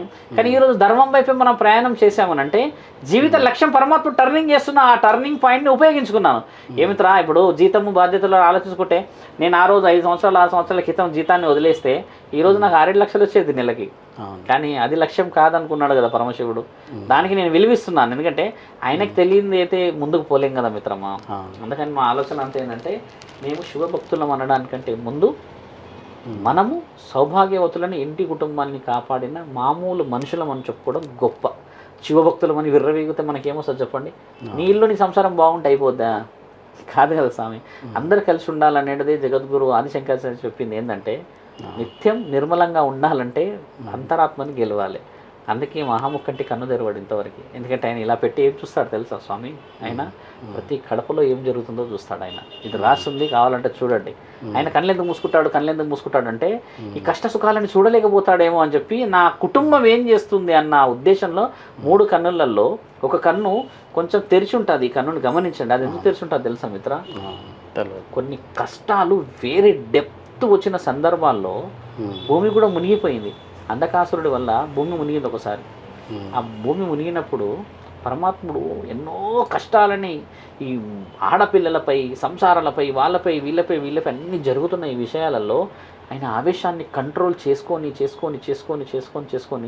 చూసి చూడనట్టుగా దాన్ని అడ్డంగా పెట్టాడు. తండ్రి కన్ను తెల్లగుడ్డు నల్లగుడ్డు కనబడుతుంది, మీరు గమనించాలి. ఆయన పూర్తిగా ఎందుకు తెరవడంటే, ఎక్కడ అందులో నుంచి వచ్చిన ప్రమాదంతో నా బిడ్డలకి ఏదన్నా ప్రమాదం సంభవిస్తుందని కన్ను తెరవకుండా ఉండిపోయాడు. ఎందుకు బిడ్డకి ఎలా ప్రమాదం వస్తుంది ఆయన ఆపగలడా అంటే, నీలకంఠుడు మరి ఇక్కడ విషయాన్ని ఆపినాడు, చిమ్మలేడ బయటికి. అదొక ఉదాహరణ. కాబట్టి మనం ఆలోచించాల్సిన విషయం అదే స్వామి. శివుడిని కొలవాలి, విష్ణువుని కొలవాలి అనేది శాస్త్రం కాదు. మానవుల్లోనే దేవుణ్ణి చూసిన వాడే నిజమైన భక్తుడు. ఆకలితో ఉన్నవాడికి అన్నం పెట్టకుండా నువ్వు అన్నదానం చేసి ఏం లాభం మిత్ర? అంతకంటే అన్యాయం ఉంటుందా? శివుడు చెప్పింది కూడా అదే. నాకెందుకు చేస్తారు అభిషేకాలు? నా మీదే ఉంది గంగ, నా శరీరం అంతా పార్వతి కూర్చొని చితాపుష్పం అంతా నా పిల్లలు శ్మశానంలో నాకంట పెడితే, ఇక్కడ గంగాని పెట్టేసి ఇక్కడ నుదుటిపైన నిప్పులు పెట్టి, అంటే అగ్నిని పెట్టి, గొంతులో గరళాన్ని పెట్టి, ఈ అబ్రబ్రహ్మలోకం అనే ఆత్మలింగాలు, అంటే ఆ ఆత్మలనంతా నా కడుపులో పెట్టి కూర్చున్న నాకు ఇంకా మీరు ఏమి చేస్తారు? అన్నదానం చేస్తావా? అన్నపూర్ణే నాతో వచ్చిందిగా, ఇంకేం చేస్తావంటే, పరమాత్ముడు ఒక బ్రాహ్మణుడికి ఏమన్నాడంటే, ఒకటి మాత్రమే చేయగలరు మానవ శరీరాన్ని ఎత్తిన వీళ్ళంతా, నన్ను నిమ్మలమైన మనసుతో చేరితే పంచభక్ష పరమాన్నం నేను కైలాసంలో కూర్చొని తినగలను. అది ఎప్పుడు రావాలి, అది ఎలా రావాలి? మొదట ఈ అహం చావాలి. అహం చావనంత వరకు ఇది ఎన్నో యుగం తెలుసా శంకర మీకు? కలియుగం 28వ కలియుగం ఇది. ఆల్రెడీ మనం 27 సార్లు చూసాం ఈ కలియుగం. మళ్ళీ యుగం పుడుతుంది, సత్యయుగం, ఆ తర్వాత మళ్ళీ ద్వాపర యుగం, తర్వాత త్రేతాయుగం, ఆ తర్వాత మళ్ళీ కలియుగం. అంటే ఇట్లా 27 సార్ల యుగాలు గడిచిపోయాయి. కొన్ని లక్షల సంవత్సరాల జంతువులు ఉన్నాయని అంటారు కదా, ఈ జంతువులన్నీ 28 యుగాలలో జరిగినాయి, ఒక యుగంలో జరిగినాయి కావు ఇవన్నీ. అలా కొన్ని వివరణ చాలా డీప్గా ఉంటుంది మన దగ్గర. నేను మీతో నార్మల్గానే డిస్కస్ చేస్తున్నా. కొంతమంది మహానుభావులుగా దైవ రహస్యాలు చెప్పండి అని అంటారు కదా. దైవ రహస్యాలు చెప్పమని ఏ గురువు చెప్పలేడు. మానవ రహస్యం చెప్పమని అంటున్నాం. నలుగురు మోయడానికి లేని నీ బతుకు ఎవరు వచ్చి మోస్తారు? ఒకసారి రోడ్డు మీద నువ్వు చనిపోయినట్టు యాక్టింగ్ చేసామి, మీ అమ్మ ఈ చావుడు సచ్చుడు రోడ్డు మీదే చావాలా, ఆ మూరలో వేసి చావచ్చుగా, ఆ పక్కన చెత్తకుంటే కాడ చావచ్చుగా అంటారు. అంతేకాని ఎందుకు చనిపోయాడో, ఏ తల్లి కన్నా దాన్ని ఏడ్చేవాళ్ళు ఉన్నారా? పూర్వం ఏడ్చేవాళ్ళు అలాగా, అయ్యో బిడ్డ అని. ఇప్పుడు పెద్ద మనుషులు అలా ఉన్నారా? ఇలా పెట్టుకుంటారు స్వామి, శ్వాస వస్తుందని, స్మెల్ వస్తుందని. గురూజీ, ఈ మధ్యకాలంలో తరచుగా బాగా వినబడుతున్నవి ఈ బాణామతి అని, చేతబడి అని. ఇటువంటి నిజంగా ఉంటాయా? అవి ఎంతవరకు ప్రమాదకరం? అవి అసలు వాటి గురించి చెప్పండి. చాలా మీరు అన్నట్టుగా బలమైన ప్రశ్న ఇది. బాణామతి చేతబడి ఉంది, చేతులతో చేస్తారు. కొన్ని వస్తువులు పెట్టి, నిమ్మకాయలు కొన్ని వస్తువులు పెట్టుకొని ముగ్గులేసి ఆ పిండితో ప్రాణం పోసి దాన్ని లేపేసి అక్కడికి పోయి ఇక్కడ పో అని కొన్ని చూస్తాం. ఇలాంటివి ఉంటాయి. బాణామతి అంటే ఆవిడ ఒక స్త్రీ, శారీరకమైన వ్యామోహం ఎక్కువ ఆవిడకి. అంటే పలు విధాలైన పురుషులని ఆవిడ శారీరకంగా స్వీకరించేది. ఒకసారి శారీరకమైన స్వీకరణ జరిగాక వాడిని పాతేసేదన్నమాట. అంటే ఆవిడ చరిత్రలో రాసింది ఆవిడ గురించి, పురాణాలు ఈ అన్నిట్లలో కూడా రాక్షసుల జాతులే ఉన్నాయి. అలా ఉన్నప్పుడు ఏం జరిగిందంటే, ఒక వ్యక్తి పురుషులే మాయమవుతున్నారు అని కనిపెట్టాడు. కనిపెట్టేసేసి అసలు ఈవిడ దగ్గరికి పోతే ఏం జరుగుతుందో అని తెలుసుకొని వెళ్ళి, ఈయన టర్న్ వచ్చింది అప్పుడు ఈమె దగ్గర రానికే, ఈ శారీరకమైన భోగానికి. అందరినీ అలర్ట్ చేసి వెళ్ళినప్పుడు ఈవిడ నిజ స్వరూపాన్ని కనిపెట్టేశారు. కనిపెట్టిన ఆ సమయంలో ఆవిడని అలాగే నగ్నంగా రాళ్లతోని, చెప్పులతోనో, లేకపోతే సంథింగ్ ఏదో దాంతో హింస విచిత్రంగా చేసి చంపేశారు. ఆ చంపిన కోరిక పైశాచికత్వంగా ఈరోజు క్షుద్ర పూజల్లో ఉపయోగిస్తారు ఆవిడని. ఎలా ఉపయోగిస్తారంటే, బాణామతి ఒక వ్యక్తి శరీరంలోకి ఎంట్రీ చేయడానికి సుమారు 2 అమావాస్యలు, ఒక పౌర్ణమి పడుతుంది స్వామి. అంటే 3 నెలల వ్యవధి పడుతుంది. అలా ఎలా వేయచ్చు అంటే, ఒకసారి చేతులు వేస్తారు ఈ శరీరంలోకి, ఈ శరీరం ఇంకో చేతు, ఒకసారి కాలు, మరి కడుపు, తర్వాత తల, ఇట్లా 6 భాగాలుగా వేస్తారు బాణామతిని ఎవరైతే క్షుద్ర ప్రయోగం చేస్తాడో. చేసినాక ఆ వ్యక్తి ఏమవుతాడంటే, శారీరకంగా లోపాన్ని కోల్పోడు. ఆయన చూడ్డానికి నాతో బాగానే ఉంటాడు, కానీ ఆయన గారి యొక్క ఏదైతే ఆత్మ ఉంటుందో అది దాని ఆధీనంలో ఉంటుంది. అంటే ఎలా ఏం చేస్తారో అలా శారీరకంగా ముందుకు పోవచ్చా అంటే, ఒక వ్యక్తి శరీరం లేనిదైతే ఈ సుఖభోగాలు పొందడు కదా. కాబట్టి ఇదేం జరుగుతుందంటే, ఇక్కడ ఒక వ్యక్తి ఇప్పుడు నేను ఎలా ముట్టుకుంటానో తగులుతుందో, ఒక ఆత్మ కొట్టగలదు, ఒక ఆత్మ ఒకరిని ముట్టుకోగలదు. అలాంటి ఈ ప్రేరేపణ వచ్చిన వ్యక్తి లోతు నుంచి తినేసుకుపోతాడు, ఎండుకపోతాడు, కంప్లీట్గా బోన్స్ అయిపోతాడు. రాను ఏమవుతాడంటే, ఈ సోల్ జీరో అవుతుంటుంది అతన్ని. ఫిజికల్గా జీరో అవుతాం ఎట్లా తినకుంటుంటామో, అలాగా ఆత్మబలం లేని శరీరం ఎప్పుడు కూడా బలం రాదు. అలా చేసినప్పుడు ఆ బాణామతి ఏం చేస్తుందంటే, కంప్లీట్గా నీ డెత్ చూస్తుంది. ఇక నీ డెత్ చూసి ఏమొస్తుంది బాగా గమనించాల్సిన ప్రశ్న. మనం రికార్డులో ఉన్నాము కాబట్టి, నీ డెత్ చూస్తే దాని ఆధీనంలోకి వెళ్ళిపోతావు. అంటే అర్థమైందా? నీ డెత్ టక్కున పోలేవు, ఎందుకంటే నీకు కులదైవం పూజ ఉంటుంది, కొంతమంది పెళ్ళిళ్ళు అయిన వాళ్ళు ఉంటారు, కొంతమంది పూజలు చేసుకుని ఏదో సంథింగ్ ఏదో ఉంటుంది. మనలో ఎవరన్నా గుడికి పోస్తే టక్కున బొట్టు పెడతారు. ఇవన్నీ కొన్ని ఉండడం వల్ల నేను అటాక్ చేయలేదు. అది దాని అవకాశం ఎట్లా తీసుకొని నేను మద్యానికి బానిస చేస్తుంది, మాంసానికి బానిస చేస్తుంది, స్నేహితులందరితో విడగొట్టేస్తుంది, ఒంటరి జీవితం చీకట్లోకి ఇలా వచ్చేసి నువ్వు దానికి శక్తి ఇచ్చిన వాడిని అవుతావు. ఎందుకంటే ఒకప్పుడు అది ఏం కోల్పోయింది, కామంతో చేసుకోవాల్సిన కామ కోరిక తీరకపోవడం వల్ల ఎక్కువ శాతంగా ఫిల్టరైజేషన్ శరీరం మీదకి కావాలని కోరుకుంటుంది. అలా కోరుకున్న వ్యక్తి ఏమైనా చేయగలుగుతుంది. మనిషి కాలం చేసినాక వాడిని తీసుకెళ్ళి దేంట్లోనే వేసుకుంటుందో లేకపోతే ఏం చేస్తుందో ఆవిడ డ్యూటీ, అది మనకు తెలియదు, అది మనకు అంత ఆలోచనలో కూడా లేదు. ఈ బాణామతి ఈ మధ్యకాలంలో గత 30 ఏళ్ళలో చూస్తే హై రిజిస్టర్డ్ అయిన క్షుద్ర పూజలు ఇదే. ఎందుకంటే ఒకసారి బాణామతి చేస్తే వేసిన వాడు కూడా తీయడానికి రాదు. ఇది దాంట్లో ఉన్న మ్యాజిక్, అందులో ఉన్న లాజిక్. కాబట్టి లక్షలు ఖర్చు పెట్టి కూడా చేయండి స్వామి అని అంటే అవతల వ్యక్తి ఏం చేస్తాడు, చిన్న రాయితో కొడితే దెబ్బ తగలదని ఒక గనే ట్రై చేస్తుండ అనమాట. అది ఏమవుతుంది, మనిషిని కొలాప్స్ చేసేస్తుంది. కానీ ఒక అఘోరా తీయగలడు. నేను ఇందుకే ఛానల్లో చెప్తున్నా, నిజమైన శివభక్తుడు, నిజమైన అఘోరా సర్వం పరమేశ్వరుడే అని చెప్పి నా అర్థం ఆ మాట మీద ఉన్న కఠోరమైన ఆలోచన ఉన్న కారణ జన్ముడు అవలీలగా బాణామతిని తీసేయగలడు, తీసి చింతపండు చేయగలడు. ఎందుకంటే అక్కడ ఒక వ్యక్తిని మీకు ఇంకోటి కూడా ఏం చెప్పా అంటే, ఒక వ్యక్తి స్కెచ్ చేసి పట్టాడు అన్నాడు కదా, ఆ స్కెచ్ చేసి ఈమె బాణామతి అని చెప్పిన వాడికి దొరుకుతుంది ఆవిడ. ఇది అందులో ఉన్న ముఖ్యమైన విషయం. చాలామంది సాధకులు, చాలామంది గురువులు, చాలామంది ఇట్లా ఈ విద్యాభ్యాసంలో ఉన్నవాళ్ళు దే ఆర్ గివింగ్ ఎ ట్రెటన్స్. ఎట్లా అంటే ఒక థ్రెడ్ కడతా ఉంటారు.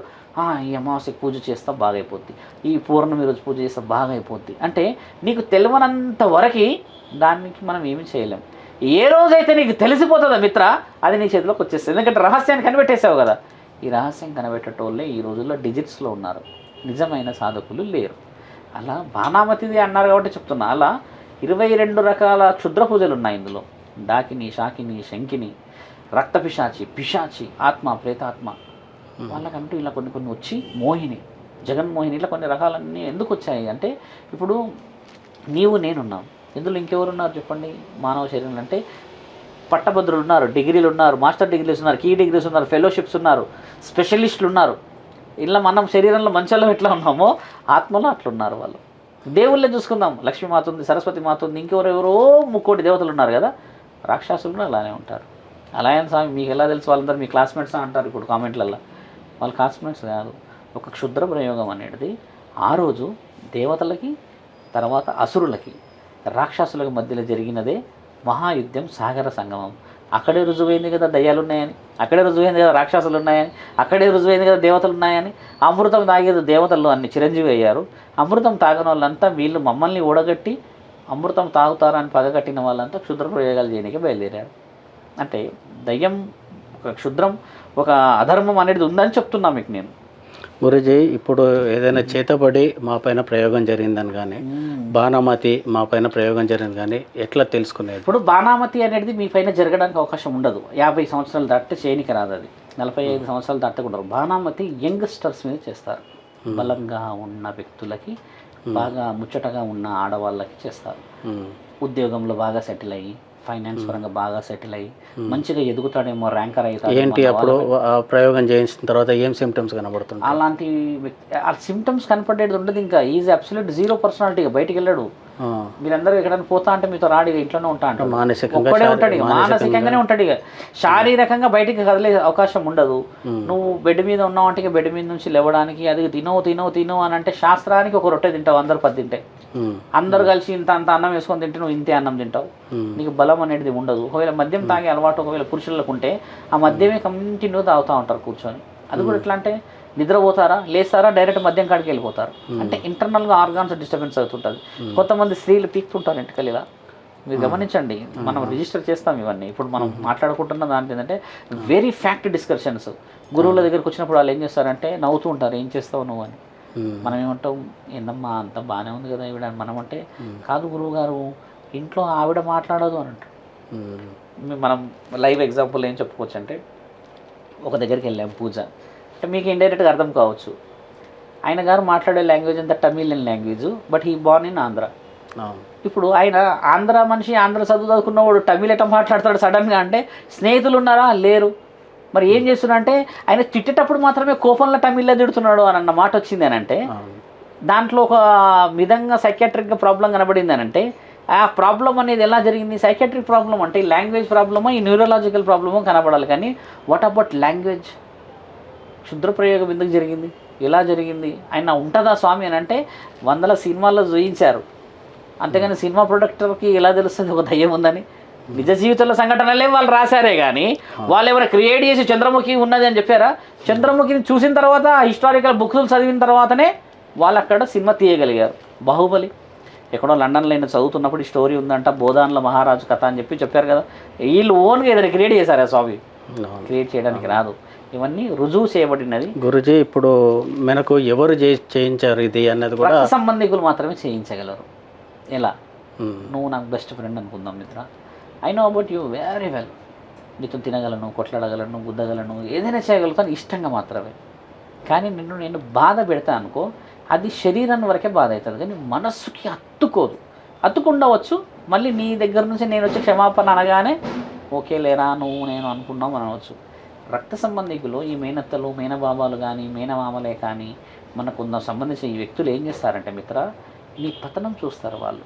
ఎందుకు నీ పతనం అంటే, మా వంశంలో వాడు బాగుపడతాడు, మేమందరం వాడి ముందు నిన్నగాక మొన్న పుట్టిన వాళ్ళము, మేము ఎన్నో చూసిన వాళ్ళం, వాడు అది కావాలా అన్న ఈ అహం ఒక రక్త సంబంధికుడు నిన్ను జీరో చేయగలుగుతుంది. అలా ఎలా జీరో చేయగలుగుతుంది అంటే, నీ రక్తంతో నా రక్తాన్ని నేను ఏమైనా చేయగలుగుతానని అధికారం, అదే వంశ ఆది బీజం. ఓ కొమ్మ ఉంటుంది మిత్ర, అది ఊగొచ్చు, గాలి ఇవ్వచ్చు, గాలి ఇవ్వకపోవచ్చు, అంటే ఆ కొమ్మ ఏదైనా చేసుకోవచ్చు అన్నట్టుగానే ఎంత దూరం పోయినా కూడా నువ్వు ఆ చెట్టుకి ఆకువు కాబట్టి దానికి అధికారం ఉంటుంది.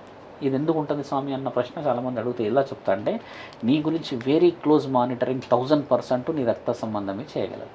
వేరేవాడు ఎలా చేస్తాడు స్వామి? నేను ఇప్పుడు గుజరాత్లో ఉన్నా అనుకో, ఆ బాంబేలో ఉన్నవాడు నా గురించి ఎందుకు స్వామి చెప్పేటి వాడికే ఉన్నాయి. ఇట్లాంటి పనులు చేసినప్పుడు కొంచెం పాపం పుణ్యం అనే ఆలోచన వస్తుంది. కానీ మానవ శరీరమే కలియుగం పుట్టిందే కలి పురుషుడు. బ్రహ్మ తీవ్రమైన కామంతో, ఈ పురుషుడి యొక్క వీర్యం తెల్లగా ఉంటుంది, మీకు తెలిసింది కాబట్టి పురుషులందరికీ అలాగే ఉంటుంది.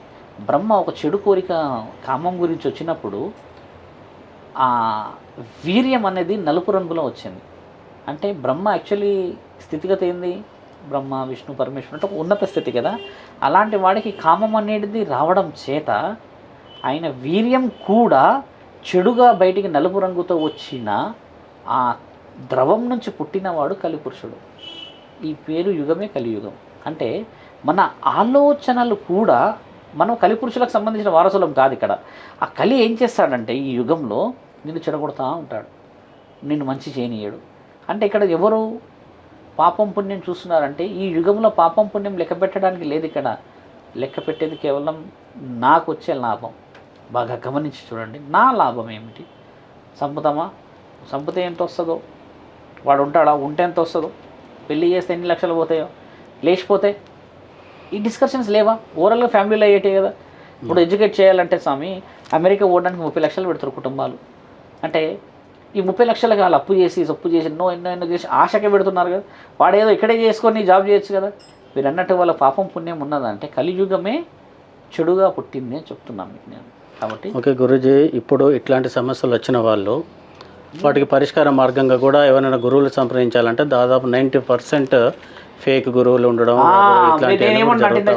ధర్మంగా మాట్లాడటోళ్ళని పట్టాలి మీరు. అది ఎట్లా బోల్డ్గా మాట్లాడతారు, కోపంగా మాట్లాడతారు, ఓపెన్ గా మాట్లాడతారు కదా, వీళ్ళు నిజమైన వాళ్ళు.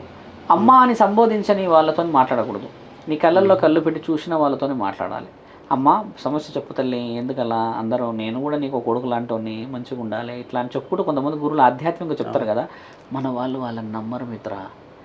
అయితే నేను చూసిన కొన్ని కేసులు గురూజీ, వాళ్ళు ఈ చేతబడి బాణమతోటి బాధపడుతున్న దానికంటే ఎక్కువ ఈ గురువులతో ఎక్కువ డబ్బులు. నేను ఇందాక మనం ఇక్కడ ఏమైందంటే వీళ్ళ ఆస్తుపాస్తులు కూడా పోతా ఉన్నాయి కానీ లక్షలు వెళ్ళిపోతాయి, సమస్య మాత్రం పరిష్కారం కాదు కదా. నేను ఇందాక చెప్పిందంటే దొంగలను నమ్మాలి, దొంగలు పట్టకూడదు అంటే. ఈ మధ్య కూడా ఒక గురువు గారు, ఆయన గారు నాకు పేరు నేను నిన్ననే చూసాను, 2 words నేను పరిగి నుంచి వస్తూ ఉంటే జస్ట్ ఛానల్ ఓపెన్ చేసి చూసినప్పుడు ఆయన చెప్తున్నాడు, దొంగ వాళ్ళని నమ్మకూడదు, దొంగ వాళ్ళు ఇలా అవుతున్నారు అలా అవుతున్నారు. అంటే ఆరోగ్య పరిస్థితిని కాపాడడానికని పరమాత్ముడు ఉన్నాడు, అంతరాత్మని కాపాడుకోవడానికి కూడా పరమాత్ముడు ఉన్నాడు.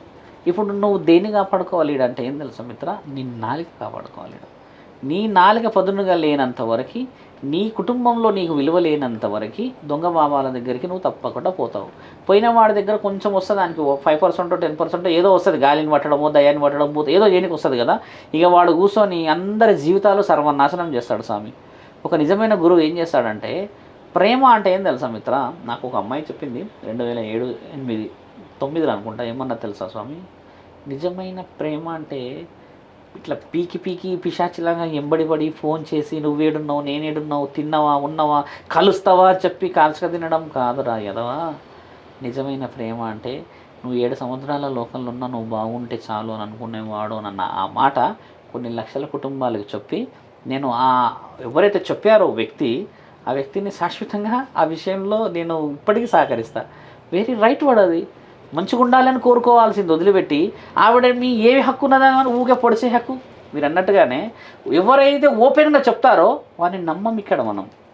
ఆ రోజు ఓపెన్నెస్ నేను చెప్పినందుకు ఒప్పుకున్నందుకు ఏమైందంటే ఇక్కడ మా జీవితానికి ఏమైంది, రియల్గా ఇది ఫ్యాక్టే కదా అని ఇన్ని సంవత్సరాలకు తెలిసి వచ్చింది.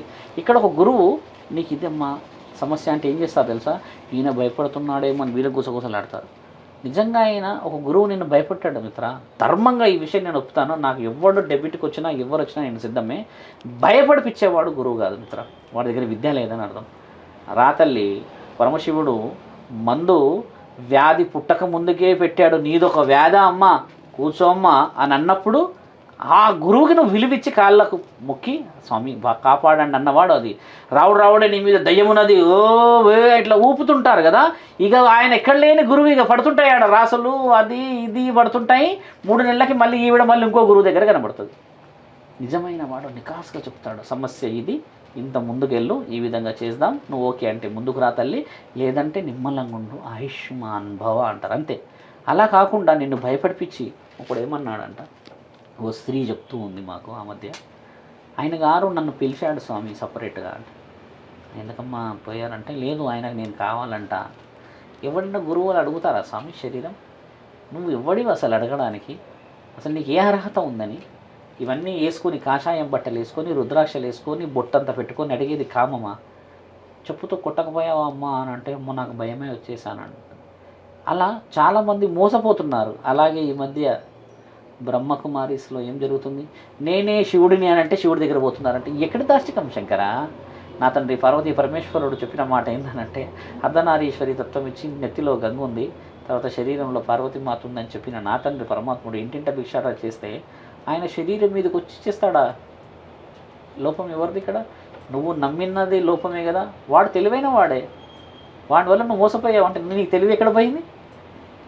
ఆస్తుల పేపర్లు పట్టుకపోతున్నట్టు అక్కడికి. This is complete property, I'm hand overing to the trust. ఆడు ప్రాపర్టీ తీసుకొని బుగ్గలు ఇట్లా పట్టుకుంటే కందిపోయేలా ఉంటారు కొంతమంది తల్లులు. ఆ అమ్మలు ఆ పుణ్యవతులకు అంటారు, ఎంతో పుణ్యం చేస్తే పుడతారు అట్లాంటి వాళ్ళని. వాళ్ళు శారీరక పైశాచికత్వాన్ని వాడుకుంటారు.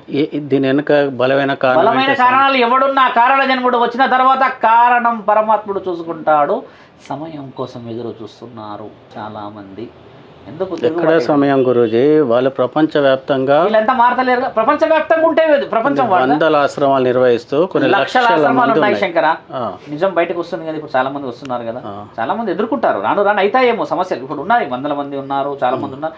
ఓకే, నేను అన్నిటిది ఏంటంటే ఆయనకు ఉన్నదేమో తెలుగు, ఆయనకు ఉన్నదేమో పలుకుబడి ఉంది, ఆయనకు ఉన్నదేమో ఎంతో నాలెడ్జ్ ఉంది కదా. నీ నాలెడ్జ్ ఏమైంది అంటున్నాను నేను. నా నాలెడ్జ్ కాదు స్వామి. ఇప్పుడు మాకు ఒక సామాన్య మనిషికి అంత విచక్షణ, అంత నాలెడ్జ్, అంత సెల్ఫ్ రియలైజేషన్ ఉంటే ఒక దగ్గర ఆశ్రయించే పరిస్థితి ఉండదు. ఇక్కడ ఏం చెప్తుంటే కుటుంబ నేపథ్యాన్ని కోల్పోతున్నారు కదా మొదట. మరి why people are not listening parents words? ఇక అవి పోయినాయి. అవన్నీ ఫెయిల్ అయినప్పుడే మేము ఒకరిని ఆశ్రయిస్తున్నాం. ఆశ్రయించిన వాడు దొంగ అని ఎందుకు కనిపెడతావు? మరి ఆశ్రయించడేదో నువ్వు సన్యాసినో, లేకపోతే సదస్సును చెప్పిన ఒక గురువునో, జగద్గురునో, లేకపోతే అఘోరాలో, ఇంకెవరో జీవితం మీద ఆశ కోల్పోయి స్థితిగతులు అనుభవించిన వాడి దగ్గరికి వెళ్ళాల్సింది. వెళ్ళి రంగురంగుల బట్టలు వేసుకొని సోఫాలో పడుకున్న వాళ్ళ దగ్గరికి నాకు అంత నాలెడ్జే ఉంటే నన్ను నిన్నే ఇక్కడ ఉద్ధరించుకుంటా. ఇప్పుడు అంత సులభంగా అయితే అక్కడ దాకా వెళ్ళరుగా శంకర. ఒక స్త్రీ అట్రాక్షన్స్ అంటే షీ ఇస్ నాట్ ఫైన్ ఈమె ఫెయిర్ పర్సనాలిటీ కాదు. ఎవరు ఫెయిల్ పర్సనాలిటీ? అట్రాక్టివ్ అక్కడికి వెళ్ళింది స్వామి అని అంటే ఈవిడ అట్రాక్టివ్గా అక్కడికి వెళ్ళాల్సిన అవసరం లేదు. పరమశివుడే కానీ ఇంకేదైనా దేవుడే కానీ ఇంకెవరైనా కూడా ఇక్కడ నువ్వు కూర్చున్న దగ్గర ధ్యానంలో గెలవాలి అని ఎంతమంది చెప్పలేరు ఉపాసకులు కదా. మరి నువ్వు ఒక అట్మాస్ఫియర్, ఒక వెదర్కి నువ్వు అక్కడికి పోతున్నావు అని అంటే ఏదో దొరుకుతుందని ఆశ. దొరుకుతుందని ఆశనే కదా. ఏం దొరికింది అక్కడ? మీరు అది తర్వాత ఓవర్ ద టైం తెలుస్తున్నది. పెట్టేసేసి కళ్ళల్లో కళ్ళు పెట్టి చూసేసి నీ కళ్ళల్లో ఎవరు కనబడుతున్నారంటే నువ్వే కనబడితే నేనే శివుడు అని చెప్పి శరీరం మొత్తం అదుముతారంట. దేవుడు ఎక్కడన్నా అదుముతాడా శంకర? కన్న తండ్రి కన్న బిడ్డల దగ్గరికి అలా చేయగలడా? కన్న తండ్రి దేవుడు అంటే ఓ యేసు ప్రభు తీసుకో, ఆయన గురించి మీరేమంటారు అట్లా చేస్తున్న వాళ్ళ గురించి? అలాంటి వాళ్ళ దగ్గరికి అసలు వీళ్ళు పోయిన వాళ్ళ ఈ ఫుల్ వాళ్ళ కొట్టాలి. వాడు తప్పు చేశాడుగా, చెయ్యనివ్వండి. తప్పు చేస్తున్నవాడు ఏ కారణం చేత తప్పు చేస్తున్నాడు? వాడి అహం మిత్ర, వాడికి కోరిక, కామం, పలు స్త్రీలతో పడుకోవాలన్న ఆలోచన. రాజులకు ఉన్న కోరికలు ఉండవు. ఎంతమంది రాజులు 100 మంది లేరా? ఎంతమంది లేరు? ఇట్లా అని కోరిక ఉంది. ఇప్పుడు నేనేమంటున్నానంటే వాడికి అధికారం ఉంది కదా అని వాడు ప్రకటించలేడు నా దగ్గరికి రండి అని. నువ్వు వెళ్ళాక వాడు నిన్ను ఉపయోగిస్తున్నాడు కదా. నువ్వు వెళ్ళడం దేనికి? నువ్వు రోడ్డు పైనే కూర్చో, నాకు న్యాయం కావాలి, నా బతుకు కావాలని కూర్చోవు ఎందుకు? నీకు మర్రి చెట్టు కింద బెడ్, ఆ బెడ్ కింద నీకు ఇవి పండ్లు పలహారాలు పెట్టిన గుడి ఆ గోపురంలోనే కనబడుతుందా నీకు? ఏం మిత్ర, శ్మశానంలో కూర్చున్నారు మిత్ర భక్తులు, శివుడు కూర్చున్నాడని. ఇంకా విష్ణువు బ్రహ్మలన్న అలంకరణలు కనబడతారు. ఎంత శాస్త్రం ఉంది ఇక్కడ. మీరు అన్నట్టుగానే ఒక స్త్రీ అక్కడికి పోయి ఏం చెప్తుంది? ఒక మాట మీకు ఓపెన్గా చెప్తాను, చాలామంది వినాల్సింది. ఒక్క బ్రహ్మకుమారిస్లో మోసపోయిన పురుషుడిని తీసుకురండి, ఆలోచించారా? పురుషులతో చాకిరీ చేపిస్తారు అక్కడ 2-3 ఉంటారు ఇలాంటి పనులు చేసేటోళ్ళు, అందరు లేరు. స్త్రీలు 100లో ఉన్నారు. అంటే కామం ఎంత చెడ్డది చూసావా? అక్కడ పురుషులు కూడా అనుభవించాలి కదా మరి వేరే వాళ్ళని. మరి వేర్ ఈజ్ ద మేల్స్? ఇక్కడ తెలివితో పోతున్నది పని. అది తెలియాల్సిన అవసరం మనకు లేకపోతే స్త్రీ మోసపోతూనే ఉంటుంది మిత్ర. కామం తురానా నా భయం నా లజ్జ అని చెప్పి అన్నప్పుడు, ఈ కామము వచ్చినప్పుడు ఆ పక్షులకి తర్వాత ఈ జంతువుల కన్నా ఒక సీజన్ ఉంటుంది, మానవ శరీరానికి లేదు. ఎక్కడ మనం ఏం చెప్తారు మీరు కామం గురించి? కామం గురించి అలా ఒక హద్దు ఉంది. నీకు ఇల్లు, ఒక సంసారం, ఒక బాధ్యత, ఒక బరువు ఇస్తే ఆ సమయానికి ఆ కామానికి సంబంధించి విషయ వివరణలు చీకట్లో చేసుకోవాల్సిన మహాప్రక్రియ అది. విచ్చలవిడిగా లైట్లు వేసి బెడ్ల మీద కూర్చొని నీవేంది నేనేంది అని చెప్పి శరీరాన్ని, అది సెక్స్ ఇస్ డివైన్ ఎనర్జీ అంటే divine energy when it is in the dark. Divine energy when it is come into the dark, when you are in the family, when you are in the emotions, when you are into the family background discussions. అంటే మన వాళ్ళందరి మధ్యలో ఉండి చేయాల్సిన మహాప్రక్రియనే దైవాదినం. ఎక్కడో చెట్లలో గుట్టల్లో పార్కుల్లో బుట్టల్లో కూర్చొని నువ్వు ఆ బండి మీద కూర్చొని చేసుకుంటే అది ఎక్కడ దైవాదినం? నిజమే గురూజీ, ఈ విచ్చలవిడి తత్వం అనేది ఈ రోజు కాదు, లక్షల తరం కాదు మొదటి నుంచి ఉన్నది కదా విచ్చలవిడి తత్వం అనేది. మొదటి నుంచి వచ్చింది, కానీ గత 30 ఏళ్ల క్రితం అయితే హద్దు ఉంది, హద్దు ఉంది. నలుగురు నిలబడితే అడిగేవాళ్ళు, ఏమయ్యా ఎందుకు నిలబడ్డావు అక్కడ అని అంటే లేదని వెళ్ళిపోయేవాళ్ళు. మగవాళ్ళు నిలబడి అడిగేవాళ్ళుగా. ఈ రోజు మిత్ర, the government has declared persons who is with maturity age they can do sex and they can do their own life leading. So what government is giving ఎందుకు ఇస్తుందో తెలుసా? ఆ డిసిషన్స్ అంటే మనం మాట్లాడితే వీళ్ళు రోడ్డుల మీదకి వచ్చి వస్తున్నారు. కనీసం లీగల్ అంటే ఓయో అనో డోయో అన్న కనీసం లీగల్గా ధైర్యంగా పోతారు, లేకపోతే ఇంకా భారతదేశం మీద రోడ్డు మీద వచ్చి కూర్చుంటారేమో అన్న ఆ ఆలోచనలు వాళ్ళు ఆపి పెట్టారు. వాళ్ళు పర్మిషన్స్ ఇవ్వలేరు. ఇంకా ఇవ్వకపోతే నువ్వేంది అంటున్నారు కదా ఈ మిత్ర. మద్యం ఇంతే ఉంటుందా? తాగిన తర్వాత వాడు ఒళ్ళంతా రోడ్డు మీదే ఉంటుంది, వాడు చూసుకోడు. సృష్టిలందరికీ ఎంత అవమానం. ఆడ స్త్రీ కూడా ఉండొచ్చు, పురుషుడు ఉండవచ్చుగా. అలా ఇప్పుడు గోవా ఉంది, బ్యాంకాక్ ఉంది, కొన్ని ఏరియాస్ ఉన్నాయి, అక్కడ it is open fact they can do there. But what about societies where the families are living, where childrens are ఒకటి గురూజీ, ఇప్పుడు ఈ కామ కోరికలు వీటన్నిటిని కూడా వేరే ఏ సాధనలో కూడా లాంగ్ టైం తీసుకోవడం, ఆ సాధన చేయడం, దాంట్లో పొందాల్సినటువంటి అనుభూతి అదన్నిటి కూడా చాలా కాలం పడుతున్నదని ప్రతి మనిషి ఇది షార్ట్ కట్ కింద దీన్ని ఆశ్రయిస్తూ ఉన్నారు. దీనికి ఇటువంటి పరిస్థితులలో ఇటువంటి వాటి మీద కంట్రోల్ వచ్చే విధంగా మీరు ఏమైనా సూచన చేయగలుగుతారు? మహాసూచన ఏం చేయగలుగుతామంటే, తల్లిదండ్రులు బిడ్డలని ఈపులు పగలగొట్టి నాయన నీవు తాగిన పాలు రక్తపు మాంసపు ముద్దల నుంచి నేను తిన్న ఆ యొక్క కారము అన్నముతో తీర్చిందిరా నాయన. నువ్వు తాగిన తెల్లపాలు నీకు అమృతం అయితే అలాగే వేరే తల్లిలు కూడా నీకు అక్క చెల్లెలు అమ్మలురా కామంతో ఉన్నావు అని చెప్పి ఈ తల్లి ఈ తండ్రి వాడి ఈపు పగలగొట్టడం ఎప్పుడు చేయాలి? 11-12 సంవత్సరాలకు ఈపంతా పగలగొట్టాలి, చింత బరిగలు తీసుకురావాలి. ఈపు చనిపోయిన పుణ్యమవుతుంది వాడు. ఒక్కడి వల్ల నాశనం సర్వం కాకూడదు. ఇక్కడ బాగా గుర్తుపెట్టుకోండి, తల్లిదండ్రుల మిస్టేక్ ఇక్కడ. YouTube, Bluetooth, everything we are giving. Why girls are taking maturity levels in to the age of only 9-10 years due to the lubrication in their hormonal changes. అక్కడ స్త్రీ పురుషుడు మాట్లాడే ఈ సీన్స్, ఆ క్రియేటివిటీ, ఆ డిస్కషన్స్ వచ్చేసి లోపటి నుంచి ఆర్గాన్స్ ఉత్తేజంగా అవుతున్నాయి. అవి ఫుడ్ గురూజీ, మీరు మాట్లాడుతున్న సంభాషణలో మొదట్లో మీరు ఏమన్నారంటే, ఇటువంటి అనేక సమస్యలను వాళ్ళన్నిటికీ కూడా పరిష్కార మార్గంగా వారి కోసం నేను ఈ సంస్థను స్థాపించి నేను వారికి విందంటూ ఉంటాను మీరు ఇప్పుడు మీరు 1 గంట లోపల టెక్నాలజీ అంతా కూడా చేతిలోకి వచ్చేసి విపరీతమైన మార్పులు వచ్చేసి చెడగొట్టడానికి 100 యాంగిల్స్ నుంచి ఒక మనిషిని చెడగొట్టడానికి 100 శక్తులు పనిచేస్తున్నాయి.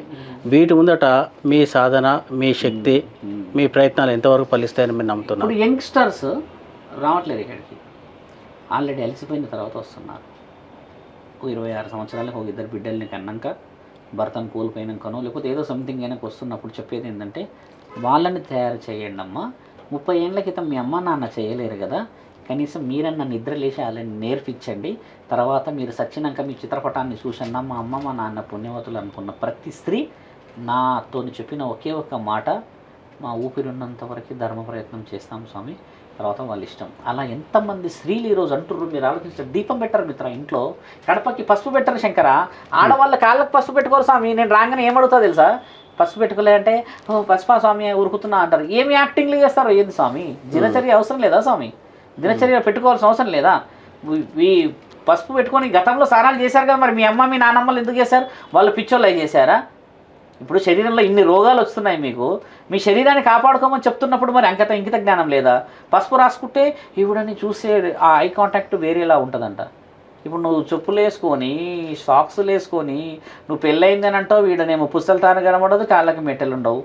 మరి వేరేవాడు నిన్ను ఏం ఆలోచిస్తాడు? కట్టుకున్న తాళికే విలువ ఇయ్యలేదు, నాకు అవకాశం ఇస్తుందేమో అని ఆలోచిస్తారుగా. బయట ఉందా లేదా? మహాపతివత నడుస్తుంటే కూడా ఒక తాగుబోతు కానీ ఒక వ్యసనపరుడు కానీ చూసి మొక్కుతాడు, ఈవిడ ఒక ఇంటికి ఇల్లాలు, కాళ్ళకి పసుపు రాసుకున్న సౌభాగ్యవతి, పసుపు రాళ్ళు కనబడుతున్న ఒక మహాలక్ష్మి నడుస్తూ నడుస్తూ వస్తూ ఉంటే చేతులు ఎత్తి దండం పెట్టాలి అని ఒకప్పుడు అనేవాళ్ళు గుర్తుందా? ఈరోజు ఎక్కడ పోయింది మిత్ర? బోనాల పండుగకి దసరా పండుగకే వేయాలా చీర? మిగతా రోజుల్లో కట్టుకునేది లేదా? స్త్రీలు ఒకటి దొరికింది ఇంటర్నేషనల్ క్లాత్, దానికి అవార్డు ఇవ్వాలి. అది అవార్డు ఏమి ఇవ్వాలో మీరే నిర్ణయించాలి. నైటీ, కూరగాయలకు నైటీ, ఏడికైనా నైటీ. నయ్యం ఇంకా సినిమా హాల్కి పోతున్నట్టు మనకు తెలియదు, కానీ అది ఏంది విలువ మిత్ర? ఫ్లెక్సిబిలిటీస్ కోసం వేసుకున్నావా లేకపోతే దేనికి? చెప్పండి గురూజీ. దేవతారాధన ఇంకా ధ్యానం, ఈ రెండు పద్ధతుల్లో మీరు దేన్ని సమర్థిస్తారు? మళ్ళీ ఒకసారి చెప్పాలి మీరు. దేవతారాధన లేదా ధ్యాన పద్ధతులు ఉన్నాయి. ధ్యాన పద్ధతి అనేది దేవతారాధన రెండు లేనిలేవు ఇక్కడ. ధ్యానం అనేటిదైనా దేవతారాధనలు అయినా కూడా అంతిమ స్థితి పరమాత్ముడే. నేను అనేది ఏంటంటే ఈ రెండుని పక్కన పెట్టి మొదట మనిషిలాగా బతుకుతే నీకు దైవ ఆరాధన లేకపోతే ఇంకేదైనా యోగా ఆరాధన లేకపోతే మహా ఆరాధన వస్తుంది. నీ పక్కన ఉన్నది ఒక బిడ్డ, ఒక చెల్లె, మా నాన్న కష్టపడి వస్తున్న ఆ తిండి మా అమ్మ మా నాన్న అని పెట్టి కనుక్కున్న మహా ధ్యానమే మహాయోగం మిత్ర. అదే చెప్తున్నాడు పరమశివుడు చెప్పింది కూడా భగవద్గీతలో, మానవ శరీరం లాగా ఉండకపోతే ఎక్కడో చచ్చిపోయిన తర్వాత పెడతారు యథాస్థితి నేను వెళ్తున్నా అని చెప్పి. వాడు వింటాడా? సచిన వాడు భగవద్గీత ఎక్కడ వింటున్నారు? మనం సచిన వాడి దగ్గర పెడుతున్నాం. ఘంటసాల గారు పాడిన ముహూర్తం మీద కనుక్కోవాలి ఒకసారి. బహుశా ఘంటసాల ఒకవేళ పుడితే మీకు కంటపడితే తీసుకురండి, మాట్లాడదాం. ఎందుకు పాడిదావు?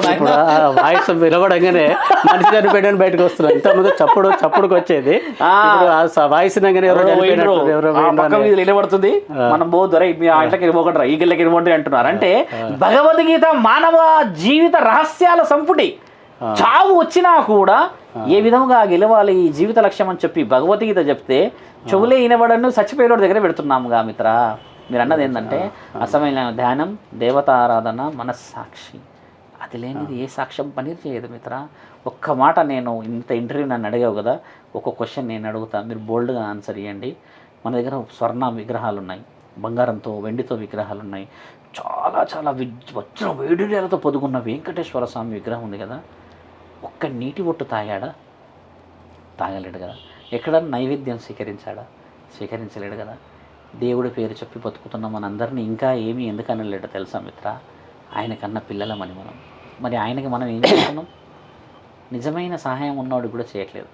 ఆయన చెప్పింది కూడా నా బిడ్డలు నా పేరు చెప్పి బతుకుతానే, నా పిల్లలు అమ్మవారు వచ్చేది నా శరీరమైన బతికినా కూడా కూటి కోసమే, కానీ పక్కనున్న వాడిని మోసం చేసి బతుకుతున్న అన్ని రోజులు మీరు అన్నట్టుగా ఏ యోగా పనిచేయదు మిత్ర, ఏ క్రియాసిద్ధి పనిచేయదు. ఏ గురువుని రమ్మంటారో రమ్మనండి, మనం కూర్చుందాం. ఈరోజు మనస్సాక్షితో పలకలేని ఏ పలుకు కూడా మనకి దేవత ఆరాధనకి ఆ పిలుపుని ఇయ్యలేదు. బాగా గుర్తుపెట్టుకోండి. 7 కొండలు ఎక్కుతున్నావే, ఈడ లేడా వెంకటేశ్వర స్వామి? ఈ వీధుల్లో లేడా? తండ్రి చెప్పింది కూడా ఏంటంటే ఇక్కడనే కనబడుతుంది ఆత్మ. ఇక్కడ దీని బాగా డీప్గా వెనక్కి తీసుకెళ్తే ఆ ఆత్మ పరమాత్మ. అది చూడమని చెప్పిండు నిన్ను కూర్చున్న దగ్గర. మనం వెళ్తాం ఇంకా పూజలు, పురస్కారాలు, యాటలు మనమే తినేస్తాం మిత్ర, దేవుడు తినడు. నేను అనేది ఏంటంటే నిజంగా సహాయంలో ఉన్నవాడికి నువ్వు చేయలేని ఆ సహాయం నిస్సహాయత స్థితిలో ఉన్న మానవ శరీరాలే. అందుకని మనం మారాలి. మారకపోతే ఇక్కడ గురుజీ క్షుద్ర పూజలు ఉన్నాయి, సాత్విక పూజలు ఉన్నాయి. ఈ రెండింటిని మీరు ఎట్లా? క్షుద్ర పూజలు అంటే మీరు అన్నట్టుగానే దైవాధీనం కాకుండా ఈ రాక్షసులు లేకపోతే ఎవడో క్షుద్ర పూజలు చేసేటోళ్ళు వీళ్ళందరూ కదా, వారికి ఫలితాలు, ఫలితాలు క్షుద్ర పూజలకి తర్వాత దైవ పూజలకి తేడాలు ఏంటి అని మీ ఆలోచన. క్షుద్ర పూజలకి ఇమీడియట్లీ వచ్చేస్తాయి. ఇప్పుడు ఉదాహరణకి వాడిని లేపేసేయాలి, వీనికి ఇంకేదైనా ఫిట్స్ రప్పియాలి, ఇంకేదైనా చేయాలంటే ఇమీడియట్లీ వస్తాయి, చేయొచ్చు, అట్లా చేస్తారు. చాలామంది చేస్తారు, అంటే నేనైతే ఇంతవరకు చూడలేదు, అలా చేస్తా అని ముందుకు వస్తారు. అంటే చెడు రిఫ్లెక్షన్ ఇమీడియట్లీ చూపిస్తారు. అదే మీరు అన్నట్టుగా దైవాధీనం ఏం చేస్తాడంటే, నీవు గత జన్మలో చేసిన పాపపు పుణ్యములు, నీ వంశంలో నువ్వు మోచిన మంచి క్రియాసిద్ధి కార్యక్రమములు, నీవు ఎన్నెన్ని నీతి నిజాయితీతో సంపాదించా. నువ్వు 10 రూపాయలు తెచ్చావు అనుకో మిత్ర, అందరికి నువ్వు తెలివిగా తెచ్చావు అనుకుంటారు, కానీ పరమాత్ముడికి తెలుసు కదా నీ తెలివిలో న్యాయం ఉందా అన్యాయం ఉందా. అలా చూసి ఫిల్టర్ చేసిన నీ జీవితమే 100 సంవత్సరాలు. క్షుద్ర ప్రయోగం ఇమీడియట్లీ జరుగుతుంది. కాబట్టి ఆ క్షుద్ర ప్రయోగం చేసినోడు ఒకవేళ పుట్టి మనకు కనబడితే, నన్ను అడిగితే ఈరోజు బుర్రలో బొర్రుతున్న ఆ క్రిమి కీటకాలు రుచి శుచి లేకుండా అక్కడ జీవోత్సవంలో పడున్నాయి కదా, నాకు తెలిసి వీళ్ళందరూ వాళ్ళే. ఒక జీవితాన్ని కొలాప్స్ చేసిన నీవు, ఒక సౌభాగ్యాన్ని కొలాప్స్ చేసిన నీవు, మంచి జీవితం పరమాత్ముడు ఇస్తాడనుకోవడం తప్పు కదా. అలా క్షుద్ర పూజలు ఎప్పుడు గెలవవు మిత్ర. దైవాధీనంని గెలిస్తే మళ్ళీ అదే దాంట్లో మళ్ళీ పుట్టించుకొని నిన్ను తినిపించుకుంటాడు. ఎంతమంది లేరు అలాగా? కొంతమందిని బోల్డ్గా చూస్తాం, వాళ్ళు సైలెంట్గా ఉంటారు అంతే, ఏం మాట్లాడరు. ఎందుకున్నాడు అయ్యా అంటే, ఆయన ఉంటే సరిపోద్ది అంటాడు. అరే అమ్మ ఆయనకి నాటక రాదు, మాట రాదు, పాట రాదు, ఏది రాదంటే, ఆయన మా లక్ష్మి. ఎట్లొచ్చాడు లక్ష్మి? వాళ్ళ వంశంలో ఏదో ఆది బీజం ఏదో పుణ్యమో ఏదో చేస్తే ఆ వంశం కోసం వచ్చాడు. ఇలాంటివి లేవా మిత్ర మన దగ్గర? గురూజీ, ప్రస్తుత సమాజంలో ప్రతి ఒక్కరూ తీవ్రమైన మానసిక ఒత్తిళ్లకు గురవుతూ డిప్రెషన్ లాంటి మానసిక వ్యాధులతో బాధపడుతున్నారు. ఈ విషయంలో మీరు ఏమైనా పరిష్కార మార్గాన్ని? డిప్రెషన్తో ఎవరు బాధపడతలేరు ఇక్కడ. ఎవ్రీబడి సఫరింగ్ విత్ మీరు అన్నట్టుగానే వెన్నుపోట్లతో. డిప్రెషన్లో ఎవరు లేడు మిత్ర. ఎవడన్నా డిప్రెషన్లో ఉన్నాడంటే మా దగ్గర తీసుకురండి, మేము అడుగుతాం ఎలా వచ్చావు డిప్రెషన్ అంటే. వెనక్కి తిరిగి చూడు, 3వ వ్యక్తి మోసం చేసిన వాడు లేకపోతే నా పేరు శివరుద్ర సాధువు కాదు. ఎవడో మోసం చేసేస్తాడు. నమ్మిన స్నేహితుడు మీ ఇంట్లో కూర్చొని భోజనం చేసి పప్పు పాపడాలు అన్నం నీ ఇంట్లో తిని నీ ఇంటికే కన్నం పెట్టిన మహానీయుల వల్ల మోసపోయిన ఆ స్నేహితుడు ఈరోజు డిప్రెసివ్ అయ్యాడు. ఒక్కసారి వెనక్కి చూసి అడిగితే వాడు ఏడ్చి నమ్మిన కదరా నిన్ను, వెన్నుపోటు ఎలా ఓడిచావరా, నిన్ను నమ్మి 10 లక్షలు ఇచ్చాయి కదరా నా ఇంటి పేపర్లు పెట్టి, ఈరోజు నువ్వు నన్ను దొంగ అన్నావు కదా. వీళ్ళందరూ డిప్రెస్డ్ పేషెంట్స్ స్వామి. అసలైన డిప్రెస్డ్ మీరు అన్నట్టు ఎవరు తెలుసా మిత్ర? ఆ పర్సన్ని తెలివిగా మోసం చేసేస్తా అనుకుంటాడు చూడు, వాడు అసలైన మెంటల్ డిప్రెస్డ్ పర్సన్. నిన్ను నమ్మి మోసపోయినాడు కాదు మిత్ర, నిన్ను నమ్మాడు. నీతి నిజాయితీ ఉన్నది కాబట్టి నమ్మాడు. నీతి నిజాయితీని కూడా బలహీనంగా ఉపయోగించుకున్న నీ బతికేందుకు, నువ్వు బతుకుతున్నప్పుడు నువ్వు పుట్టారేమో నీకు పిల్లలు, పుట్టారేమో నీకు కుటుంబాలు, కొన్నావేమో బిల్డింగ్లు, కానీ కంటి మీద నిద్రపోయేటప్పుడు అయ్యా నొప్పి ఆ బతుక మిత్ర. Assured success story. Hard work, passions, and efficiency are our keys to success. We manage major clients, earn their trust, making us more committed to every project, standing as pioneers in making corporate ads and documentaries in northern Telangana, with the inspiration always ready to take on new challenges. A heartfelt gratitude to all the support rendered by our clients, viewers, and well-wishers.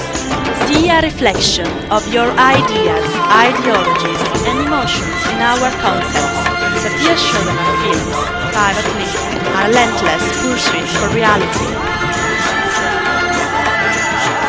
Call us on 9948130367. పలు రకాల దోషాలకు, జాతక రీత్యా దోషాలనండి, తర్వాత మిగతా ఏ దోషాలకైనా కూడా ఈ మధ్యకాలంలో చాలామంది ప్రత్యేకమైన గుళ్ళలకు వెళ్ళి దోష నివారణ పూజలు చేసుకుంటూ ఉన్నారు. దాంట్లో గోకర్ణ, కుక్కే సుబ్రహ్మణ్యం లాంటి పుణ్యక్షేత్రాల్లో వెళ్ళి కూడా ఈ పూజలు చేసుకుంటూ ఉన్నారు. ఇట్లాంటి ప్రత్యేక పూజల ద్వారా నిజంగా ఏమైనా ఫలితం ఉంటుందని మీరు భావిస్తారు? ప్రత్యేకమైన పూజలు అలాంటివి ఎలాంటివి ఉంటాయంటే శారీరకమైన దిగ్బంధాలు. ఇప్పుడు గండాలు, ఇప్పుడు ఎవరైనా క్షుద్ర పూజలు చేసి ఇబ్బంది పెట్టారు కదా, వాటికి వీటికి రక్ష అంటే స్థల పురాణంతో మనకు మంచి విలువలు వస్తాయి. ఇంకోటి, ఒక వ్యక్తి చెడిపోయాడు అనుకుందాం, ఈయన బాగుపరచాలి అని అంటే అవతల వ్యక్తి కూడా కారణ జన్ముడయ్యి ఆ నిజమైన, ఇప్పుడు మీరు కుక్కే సుబ్రహ్మణ్యేశ్వర స్వామి అన్నారు, ఇప్పుడు గోకర్ణ టెంపుల్ అన్నారు, లేకపోతే ఉజ్జయిన్ మాంకాలో, లేకపోతే శ్రీశైలం అంటే మిత్ర, ఇవన్నీ పవిత్రమైన బ్రహ్మాస్త్రాలు.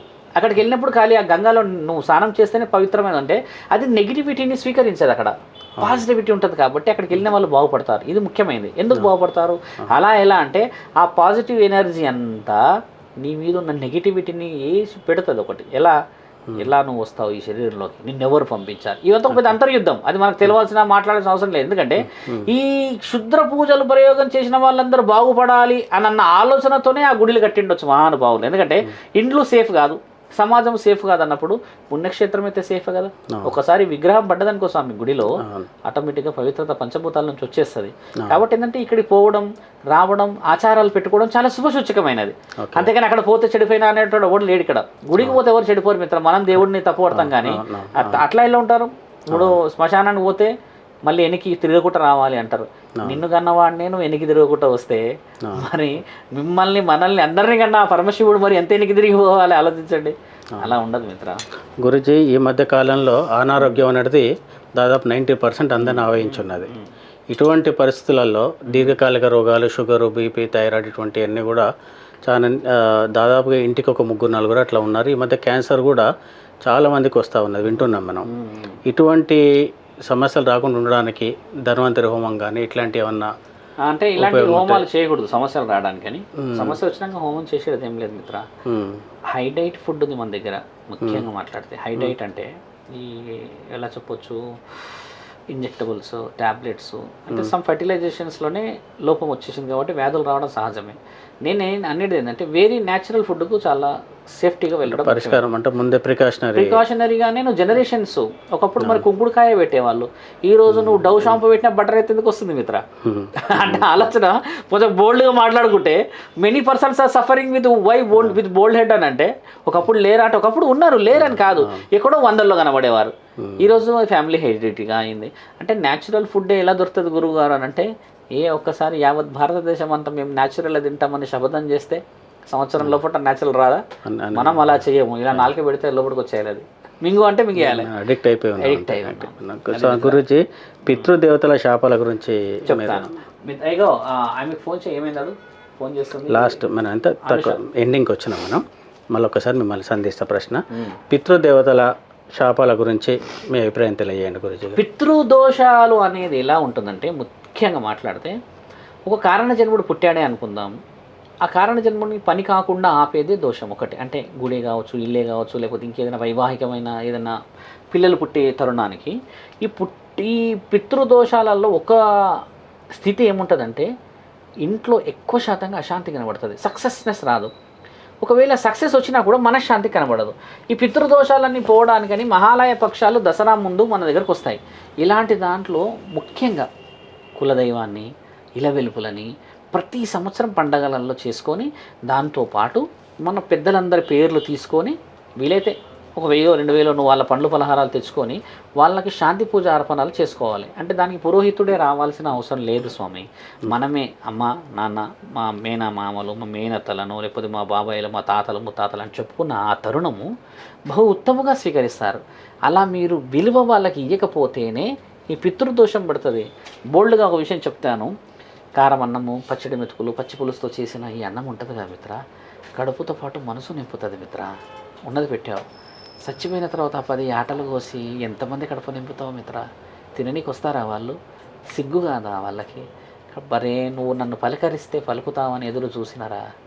నా ఫోన్ కోసం నువ్వు, నీ ఫోన్ కోసం నేను పండగలకు ఎదురు చూసా, రాలేవురా. నీ మర్యాద కోసం నా బిడ్డలందరూ ఎదురు చూసి ఆడపిల్లలంతా చూశారా?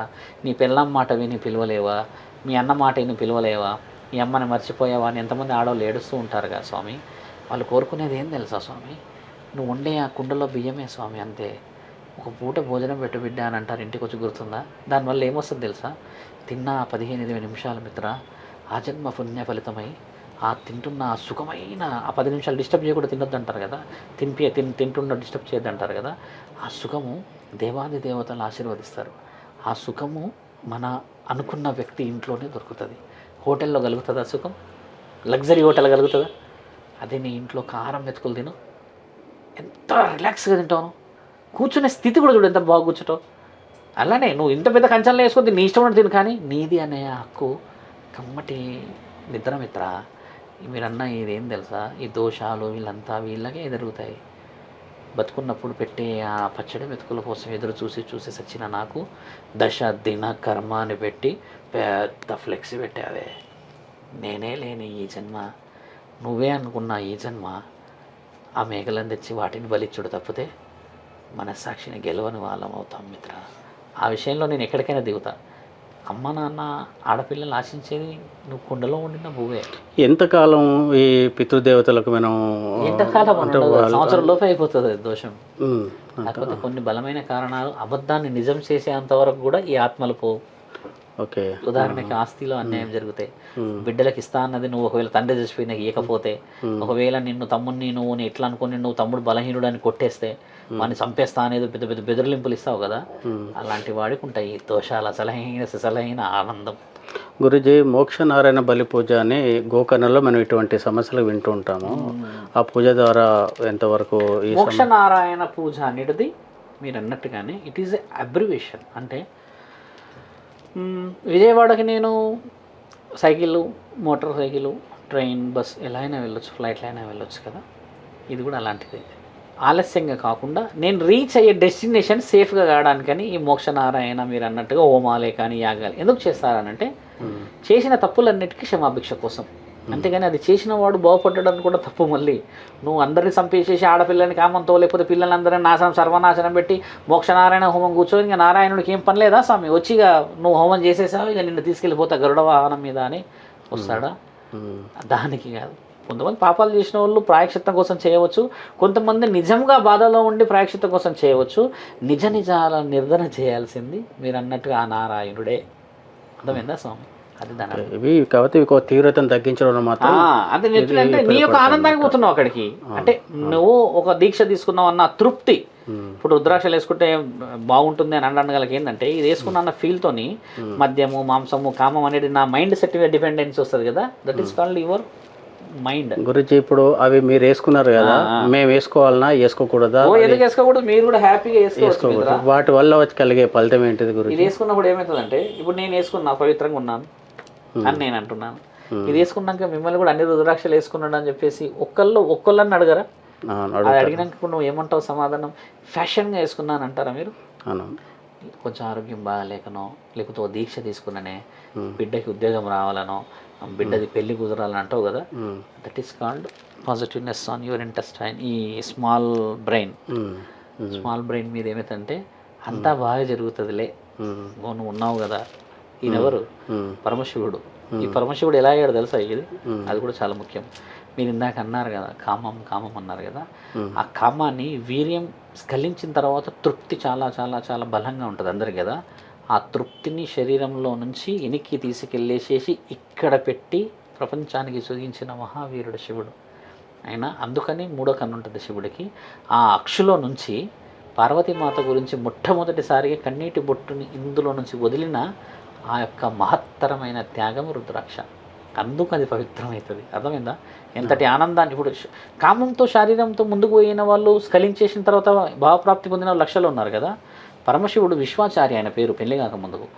ఆ స్ఖలన అనేది నాకు జరగకూడదు అన్న ఆ లోలతమైన ఆ ఆనందాన్ని ఆయన గారు శరీరం నుంచి రివర్స్ తీశాడు. మీకు తెలుసా, మనకి వెనకాల నుంచి మన జ్ఞానచక్రాలు కనబడతాయి కదా మిత్ర, ఆ జ్ఞానచక్రాలని రివర్స్లో తీసుకెళ్ళి మీకంటే మహాజ్ఞాని నేను రుజువు చేసిన మహానేత్రం అది శివుడికే సొంతం. అది మనకు ఉంది ఇక్కడ, సిక్స్త్ సెన్స్ మనకు ఉంది. బట్ వీఆర్ నాట్ ప్రూవింగ్, మనం ప్రూవ్ చేయలేము. ఆయన ప్రూవ్ చేశాడు కాబట్టి జగద్గురు అయ్యాడు, ఆయన సారథి కాగలిగాడు. అంటే చాలా డెప్త్ ఉన్నాయి. కారణ జన్ముడని ఎలా గుర్తిస్తారు? కారణ జన్ముడు ఏంటంటే ఆయనతో కొన్ని పనులు ఉంటాయి, ఆయన స్టైలే వేరే ఉంటుంది, ఆయన పద్ధతులు వేరే ఉంటాయి. ఎట్లా ఏ లక్షణాలు మొట్టమొదటి ఎలా గుర్తుపడతారంటే పోలిక. మీ మేనమామలాగా ఉన్నామని, మీ తాతలాగా ఉన్నామని, మీ యొక్క అత్తలాగా ఉన్నామని ఆడపిల్ల అంటారు కదా. ఆ పోలిక ఎందుకు ఇస్తాడంటే ఆ కారణ జన్ముడి యొక్క రూపంతోనే ఈయన గారు చేయాల్సిన పని. ఇప్పుడు మేమున్నాం, మా నాన్నగారి పోలిక అంటారు నన్ను. సహజంగా నేను టీషర్టు బీషర్ట్ వేసుకుంటున్నప్పుడు కూడా, నడుస్తున్నప్పుడు చేస్తున్నప్పుడు కూడా మీ నాన్నగారి పోలికే అని అంటారు. ఇప్పుడు నాన్నగారి పోలిక నేను ఎందుకు వచ్చాను అసలు? మా నాన్నగారు ఏం చేసిన ఘనకార్యాలు ఉన్నాయి. 7 సంవత్సరాల్లోనే మమ్మల్ని వదిలిపెట్టినవాడు. ఎందుకు వదిలిపెట్టాడు అసలు అంటే, మా నాన్నగారు చేయలేని బాధ్యతలను చేయడానికి నేను పుట్టానని నేను ఇప్పటికీ నమ్ముతాను అనమాట. ఆయన వదిలిపెట్టి వెళ్ళాడుగా, అలా నేను ఈరోజు కుటుంబాలన్నీ వదిలిపెట్టి వెళ్ళలేకపోయాను కాబట్టి ఆ కుటుంబాలను కాపాడడానికి నేను కారణజన్ముడిలాగా ఉన్నాను అని నేను ఫీల్ కావాలి. అదే కారణజన్మ. అంతేకాని కారణజన్ముడు సడన్గా పుట్టేసి లక్ష్మీసురులు కురిపించేవాడు కారణజన్ముడు కాదు. నీ రుణ బాధ్యతలని నీ వల్లే స్వీకరించడానికి చేసేవాడు కారణజన్ముడు కదా స్వామి. చెప్పండి గురూజీ, మీరు ఏమైనా ఆరోగ్యపరమైన సమస్యలకు కానీ ఆర్థికపరమైన సమస్యలకు కానీ పూర్తి పరిష్కార మార్గం సూచించగలిగే పుణ్యక్షేత్రము ఏదైనా ప్రత్యేక దేవాలయం ఏదైనా ఉన్నదని మీరు సూచిస్తారా? కేదార్నాథ్ మహాక్షేత్రం కడుతున్నామని చెప్పాము కదా, ఏహలోక పరలోకంలో సౌభాగ్యవతుల కోసం మనశ్శాంతి కోసం అని చెప్పింది ఏంటంటే మిత్ర, సర్పదోషం, శ్రీకాళ సర్పదోషం, కుజదోషాలు, రాహుకేతు దోషాలు ఆ పౌర్ణమి రోజు వచ్చి చూసిన 2 జంట నాగులు పార్వతీ పరమేశ్వరులను చూస్తే చాలు మీకు మాటిస్తున్నాం మళ్ళీ పిలుస్తానని చెప్పింది దానికే. అంతటి మహాక్షేత్రానికి వచ్చి ఆ దాంట్లో అక్కడ ఉన్న ఆ స్థల పురాణానికి ఆ విలువను చూసి ఆ దర్శనం చేసుకున్న వాళ్ళకే నేను మంచి విలువ అంటే పూజ పురస్కారం అని కాదు, దానికి అన్ని సిద్ధమయ్యే వస్తారు కదా. అంతటి మహానేత్రం ఉన్న క్షేత్రం లేదు మిత్ర ఇక్కడ. 2 సర్పాలు వచ్చి దర్శనం ఇచ్చే క్షేత్రం లేదు ఎక్కడ. ఉన్నాయి సర్పాలు, 2 సర్పాలు రావడం చేత అక్కడ పార్వతీ పరమేశ్వరుల ఆ యొక్క బలంగా ఉంటుంది. మా క్షేత్రం కాబట్టి మేము గొప్పగా చెప్పుకోవాలి, ఎందుకంటే నేను చేసేదే కాబట్టి. ఇక్కడ వేరే గుడిలో ఎంత గొప్పతనం ఉంది ఏందనేది వాళ్ళందరికీ తెలిసినదే, కానీ నా నుంచి జరగబోయే విషయాన్ని మాత్రం నేను అంతటి విలువ ఇవ్వగలుగుతాను అన్న విషయం నేను గ్యారంటీగా చెప్పగలుగుతాను మిత్ర. ఎందుకంటే కేదార్నాథ్ లాంటి ఒక మహాక్షేత్రానికి పరమాత్ముడు నాకు అర్హత ఇచ్చాడు అనంటే దాన్ని పూర్తి చేసిన తర్వాత ఎందరో కుటుంబాలను నేను బాగుపరిచే ఆ మార్గం పరమాత్ముడి ద్వారా పోతేనే మీరు అన్నట్టు అది కేదార్నాథ్ క్షేత్రం అవుతుంది, లేకపోతే అందరిలాగా మామూలు గుడి అవుతుంది కదా స్వామి. ప్రత్యేకతలు ఉన్నాయి అక్కడ. గురూజీ, కామాఖ్య దేవాలయం గురించి అవును మీకు తెలిసిన కామాఖ్య దేవి ఏంటంటే అమ్మవారి యొక్క యోని స్థలం పడ్డది స్వామి. అష్టాదశ శక్తి పీఠాల్లో అమ్మకి అక్కడ ఏంటంటే ఈ నెలలో 3 రోజులు రక్తస్రావం అవుతుంది. అయినప్పుడు తెల్లటి క్లాత్ పెట్టి దాన్ని 3 రోజులు గుడి తాళాలన్నీ వేసేసాక ఆ 3 రోజులు ఆ అఘోరాలంతా ఆడుతూ ఉంటారు అక్కడ. ఇంకా ఎవరిని రానియరు ఆ డోర్ల దగ్గరికి. అక్కడిక్కడ అందరూ ఆనందంగా ఎంతో ఆ విభూది ఎంత చల్లుకుంటూ నీళ్లు పోసుకుంటూ ఆడుతుంటారు. అప్పుడు 3వ రోజు డోర్ తీసిన తర్వాత వచ్చిన రక్తస్రావంతో వచ్చిన ఆ క్లాత్ ఏదైతే ఉంటుందో గర్భానికి సంబంధించిన ఏదైతే ఉంటాయో గర్భకోశ వ్యాధులు సమస్యలు ఇలాంటి ఏదైతే ఉంటాయో అలాంటి స్త్రీలకు పవిత్రంగా ఇచ్చేవాళ్ళది.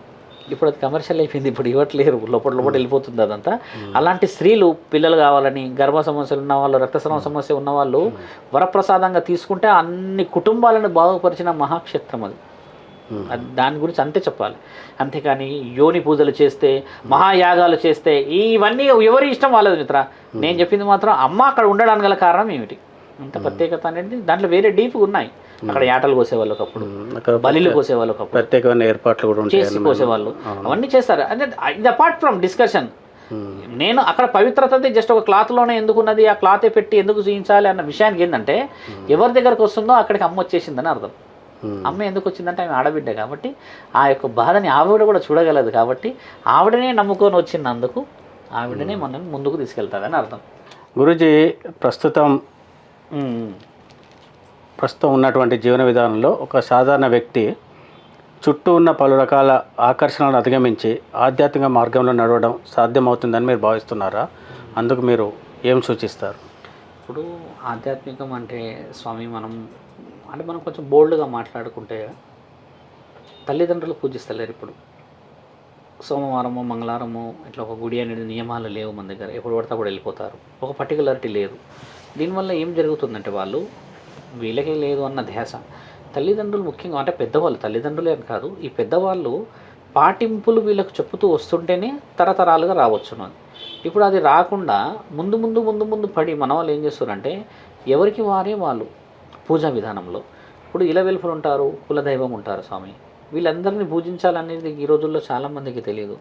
నేను ఎవరిని పడితే వాళ్ళని పూజిస్తాను అని అంటున్నారు. ఇక్కడ ఎవరిని పడితే వాళ్ళని పూజించాలన్నప్పుడు ముక్కోటి దేవతలు హిందూ సంప్రదాయంలో ఎందుకున్నది? పరమాత్మ ఒక్కడే మీరు అన్నట్టే, కానీ ఆయన గారు కొన్ని నియమాల ద్వారా నీ యొక్క గోత్రనామాలని నీ యొక్క స్థితిగతులను ఏర్పరిచి పెట్టి ఫలానా విద్యార్హత నుంచి ఫలానా గురువు నుంచి మీరు వచ్చారని క్రియేటివిటీ చేసి పెట్టాడు ఆయన. అలా నువ్వు పూజించకపోతే, నీవు ఎవరిని పడతారని పూజించేస్తే మరి నీ కోసం అని నియమించబడిన వ్యక్తులు ఎవరు? మరి వాళ్ళు ఏం చేయాలి నీ గురించి? ఇప్పుడు అడగందే అమ్మాయినా అన్నం పెట్టదని అంటారుగా. అక్కడ పరమాత్ముడిని నువ్వు ఏమి చేయండి నీకు ఎలా చేస్తాడో ఏ పని. ఇక్కడ జరుగుతుంది ఏంటంటే మన తల్లిదండ్రులు మనకు చాలామంది అత్తలకి కోడళ్ళకి మధ్యలో ఏంటంటే కులదైవం ఎవరో తెలియదు, ఇలవేలుపులు ఎవరో తెలియదు. అత్తకి సగమే తెలుసుంటుంది, ఎందుకంటే వాళ్ళ అత్త చెప్పదు ఆవిడకి అసలు. ఇలా ఇలా ఇలా ఇలా ఈ రోజుల్లో నాకు తెలిసి 90% కులదైవం విలవేల్పులు తెలియదు.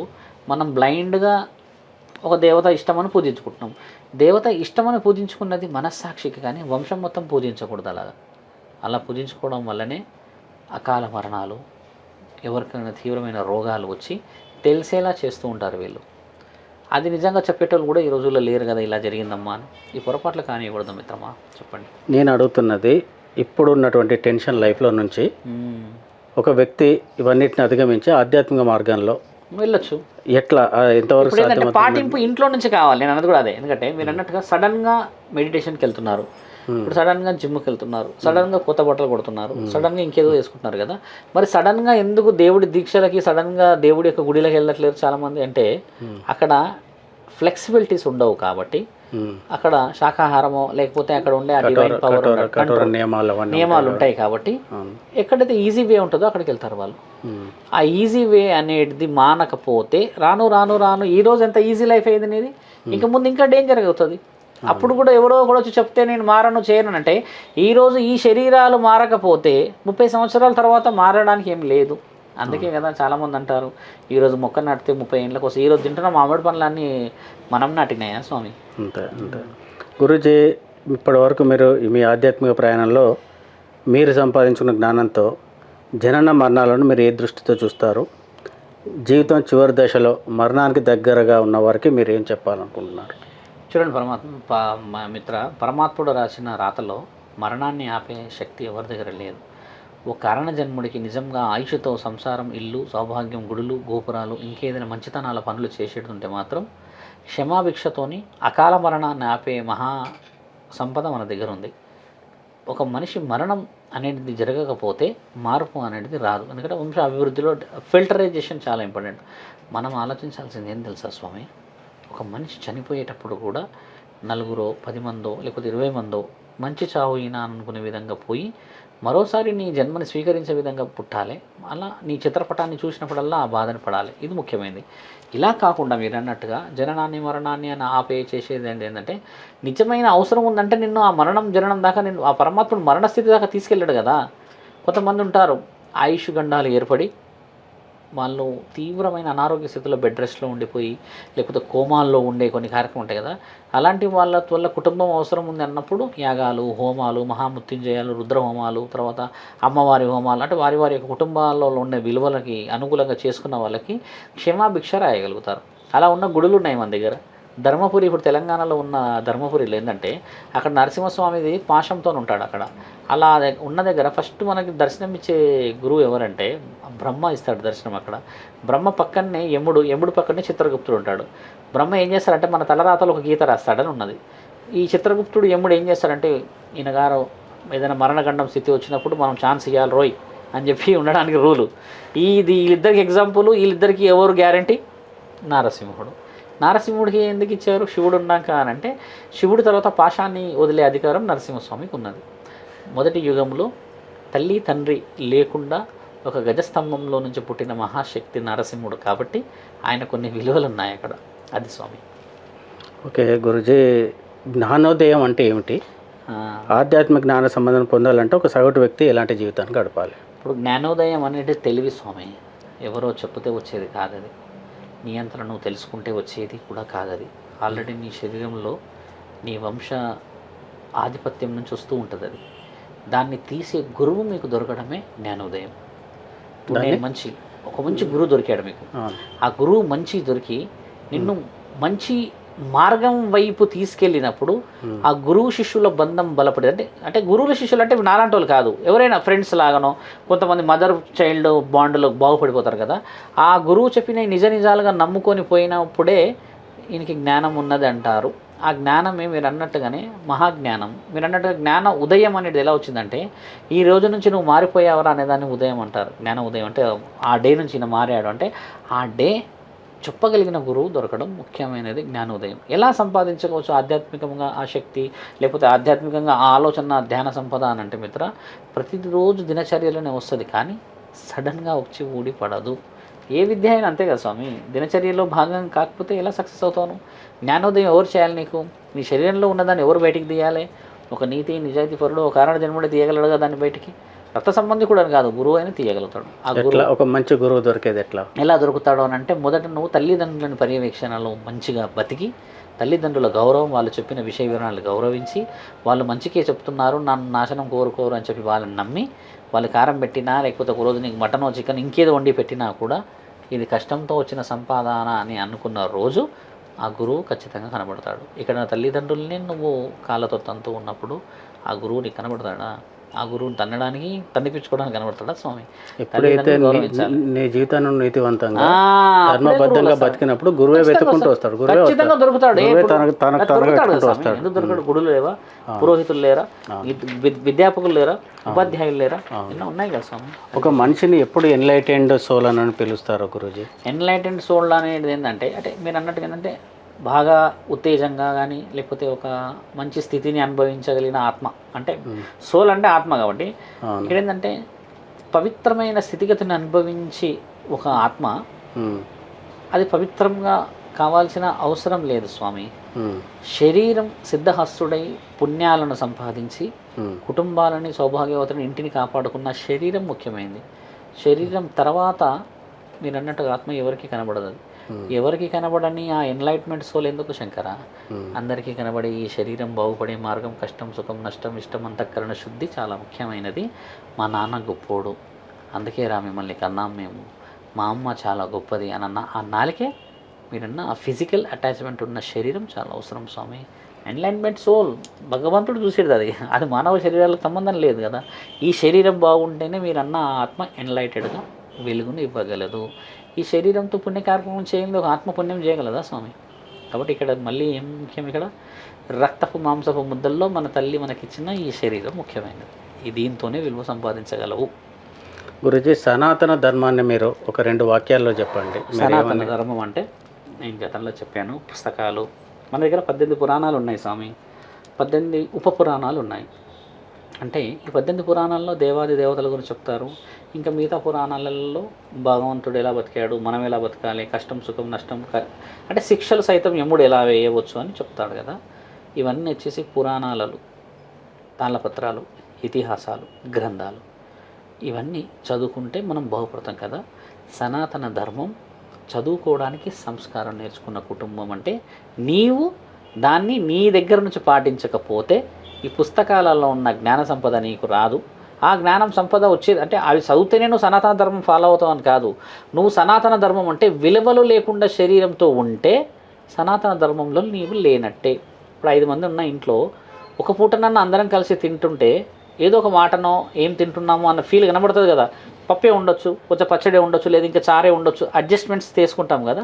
దట్ ఈస్ కాల్డ్ మీరన్న సనాతన ధర్మం. అంటే మనం మన ఇంటిని మన కుటుంబాలని గౌరవించుకుంటూ మేము కూడా ఒక ఇంట్లో ఉన్నాము తండ్రి, నాలాగే వేరే కుటుంబాలు కూడా ఉంటాయి అని చెప్పి పూర్వం మొక్కి తినేవాళ్ళుగా చాలామంది, ఇప్పుడంటే తక్కువ శాతంగా తింటున్నారు కదా. ఇవన్నీ ఎందుకంటే పండించిన రైతుకు కృతజ్ఞతలు చెప్తాం. నేనేమంటా అంటే రైతు కూడా పండించడానికి ధరణి అవసరం కదా, ఆ ధరణి మాతకి కృతజ్ఞతలు చెప్పుకోవడం ముఖ్యమైనది. అంటే ఇదేంటి సనాతన ధర్మమే కదా. మీరు అన్నట్టుగా సనాతన ధర్మం పెద్ద మైకి పట్టుకొని సవాలు చెప్పడం కాదు మిత్రో. సనాతన ధర్మం ఏంటంటే నీ ఇంటిని నువ్వు కాపాడుకుంటే నిన్ను చూసి ఇప్పుడు ఒక వంశంలో నువ్వు ఉన్నావు అంటే నీకు మనవల నుంచి 20-30 మంది అవుతారు కదా. నీ 20-30 మంది మొత్తం సమాజంలో ఎన్ని కుటుంబాలు అయితే మరి అదే కదా సనాతనం అంటే. ప్రచారం చేస్తే అయిపోతుందా? ప్రచారం చేస్తే ఒక వ్యక్తి వింటాడు, పాటిస్తే 30 మంది పాటించగలరు కదా. సనాతన ధర్మం అంటే ఇతిహాస పురాణాలు కాదు, పాటించేది ధర్మబద్ధమైన జీవితాన్ని జీవిస్తూ సనాతన ధర్మం. పరోపకారానికి మన జీవితాల్లో మన వాళ్ళని కాపాడుకోవడమే మీరన్న సనాతన ధర్మం. గురూజీ, ఈ మధ్య కాలంలో వేరే ఏ మతంలో లేని విధంగా హిందూ సమాజంలో వివిధ గ్రూపులు, వివిధ సంస్థలు, వివిధ పద్ధతులు, వివిధ ఆర్గనైజేషన్స్ అయ్యి మనం హిందూ సమాజంలో వాళ్ళు వినడం వాళ్ళు వినడం సోషల్ మీడియా ద్వారా కానీ మరి ఇతర సాధనాల ద్వారా కానీ ఈ గొడవలు జరగడమే ఎక్కువ కనబడుతూ ఉన్నది. సగటు మనిషికి కన్ఫ్యూజన్లో ఉన్నాడు. నేను ఏది రైటు ఏది రాంగ్ అని తెలుసుకోలేనటువంటి దుస్థితి సగటు మనిషికి ఉన్నది. దీనికి పరిష్కారం మీరు ఏం చెప్తారు? మీరు అన్నట్టుగా ఒక సగటు మనిషి ఏం కోల్పోతున్నాడు అంటే జస్టిఫికేషన్ అంటే జరుగుతలేదు అని అంటే ఇక్కడ గురువులే దొంగలు ఉన్నారు మిత్ర. చాలా మంది నన్ను ఏమంటారో చూడాలి. గురువులే దొంగలైపోతే మరి నీకు ఏం శిష్యరికం ఇస్తాడు? ఓ గురువు ఏం చేశాడంట, ప్రతిరోజు పూజ వచ్చేవాడు, ప్రతిరోజు రోజు పూజకు పోయి వచ్చేవాడు. ఏడిపోతురు గురువు గారు అని అంటే చెప్పకపోయేవాడు. ఏడిపోతురు గురువు గారు చెప్పకపోయేవాడు. ఒకరోజు మా గురువుకి సంచి ఉంటుంది, ఎప్పుడు ఈ సంచిలో ఏముంది, అసలు అందులో ఏమున్నదో చూడాలి అని చెప్పి చూశారంట. గురువుగారు ఏం చేశారంటే ఇంత ఒక రాయి అంటే ఇంత బరువు ఉన్న ఒక బంగారం ఆ సంచిలో ఉన్నదన్నమాట. గురువుగారు ఏం చేశారు, ఆ రోజు పోయి ఇంతో అంతో ఏదో తీసుకొచ్చుకొని భిక్షాటని పుణ్యం తెచ్చేవాడు. ఆ రాయి ఉంటుంది కదా స్వామి, ఆ రాయి బంగారం ఆయనకి విలువ కోసం పెట్టుకున్నాడు. ఈ శిష్యుడు ఏమనుకున్నాడు తెలుసా, మా గురువే దొంగోడు ఆ బంగారం ఎత్తుకొచ్చుకున్నాడు అనుకున్నాడు. ఇక్కడ జరుగుతుంది అదే. గురువు చెప్తే కూడా ఆయన దొంగలాగా చూస్తున్నారు ఇక్కడ, నిజమైన నమ్ముతలేరు. కాబట్టి అవతల వ్యక్తి కూడా బేజారైపోయి చెప్తారు, నీ ఇష్టం ఉంటే బాగుపడు లేదంటే లేదని అంటున్నారు కదా. చాలా తక్కువ మంది మాత్రమే అకాడమికల్గా ఫాలో అవుతున్నారు, లైక్ ఇన్స్టిట్యూషన్స్, లైక్ ట్రస్ట్స్, ఇంకేదైనా డివైన్ పవర్స్ పెడతారు కదా, వాళ్ళే పాటిస్తున్నారు. ఒక్కసారి ఆ ట్రస్ట్లో ఉన్నవాడు గబా గబా గబా గబా గేటు దగ్గర అడుక్కునేవాడిని వచ్చి అల్లుకుంటాడా మిత్ర?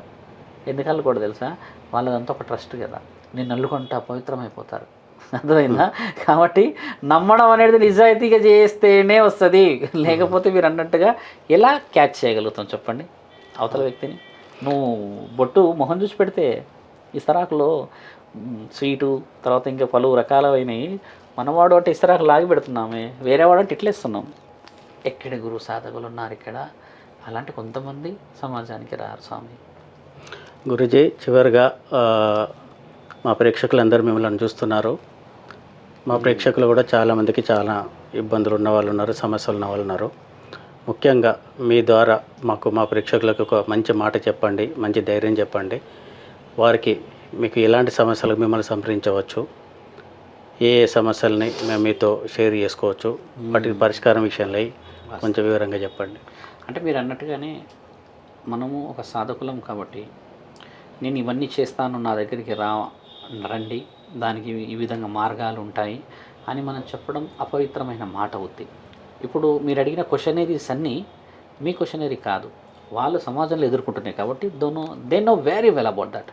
బాణామతి అడిగారు, హోమాలు అడిగారు, తర్వాత కామాఖ్య గురించి అడిగారు, ఆధ్యాత్మికత గురించి అడిగారు, సనాతనం గురించి అడిగారు. This is absolutely society questions, not your own questions. కాబట్టి దే నో వెల్. అంటే వాళ్ళు ఏంటంటే ఈ విషయంలో నాకు ఈయన గారి దగ్గర నిజాయితీ కనబడుతుందా, లేకపోతే ఈయన కూడా దొంగలా కనబడుతున్నాడా అని దే కెన్ జస్టిస్. మీకు తెలుసా, అందులో కవులు ఉన్నారు, మహాకవులు ఉన్నారు, ఋషులు ఉన్నారు, మహారుషులు ఉన్నారు, అఘోరాలు ఉన్నారు, సాధకులు ఉన్నారు, బ్రహ్మణులు ఉన్నారు, చామనులు ఉన్నాడు, ఆఖరికి రోడ్డు పైన ఇలా నువ్వు చూస్తుంటే పక్కన బిచ్చపోడు కూడా చూస్తుంటాడు. అంటే వీడికి కూడా నువ్వు కనబడతావు. కాబట్టి ఏంటంటే they have their own journey. అంటే వాళ్ళు చేసే ప్రయాణంలో ఇఫ్ ఇట్ ఈజ్ ఓకే ఈ స్వామితో మాట్లాడొచ్చు అని అనుకుంటే దే కెన్. నేను ఎవరిని కూడా ఇంతవరకు ఏదైనా కొంచెం పని వెనక్కి ముందు జరగడం విషయం మీద తప్పితే, సమయం అంత హెవీ షెడ్యూల్స్, చాలామంది ఫోన్ ఎత్తుతలేడు స్వామి అని చాలా ఫీల్ అవ్వడానికి గల ముఖ్య కారణం ఏంటంటే, ఒక ఫోన్ చేస్తే గంట మాట్లాడేస్తారు మిత్ర. ఏం గంట ఏం కళ్ళు వచ్చు కదా, వచ్చి వినరు, అందులోనే అయిపోవాలి. టీ మొదలు పెట్టిరంటే సాయంత్రం డిన్నర్ దాకా చెప్పేస్తారు. ఈ పచ్చడా ఆ పచ్చడా ఆ పచ్చడా ఇవి కూడా మాట్లాడేస్తారా? అమ్మ సమస్య అని అంటే సమస్య అనేది ఎప్పుడు వస్తుంది తెలుసా స్వామి, ఇంకా వస్తున్నాము గురువు గారు, అంతే ఇక సమస్య రాదు ఆఖరికి. అట్లా కొంత వందల మంది ఫోన్లు డిస్కనెక్ట్ అయి ఉన్నాయి ఇప్పటికి. స్వామి ఇది జరుగుతుంది అని అంటే టక్కునే చెప్తామంటే అలా ఉండదు. కర్నూలు నుంచి మొదలు పెడితే స్వామి ఒక అతను ఫోన్ చేసి మాట్లాడుతున్నాడే, హైదరాబాద్కి వచ్చినాక వదిలిపెట్టిండు ఫోను. ఇక ఫోన్ పెట్టేస్తే హట్ అవుతారేమో అని అదొక అది చెప్పేది కూడా తీవ్రమైన ఉత్కంఠంగా దుఃఖంగా చెప్తుంటారు మళ్ళీ. ఇలాంటివి ఉంటాయి. కాబట్టి ఏంటంటే అందరికీ అందుబాటులోకి త్వరలో రావాలన్న మా ఆలోచనతోని.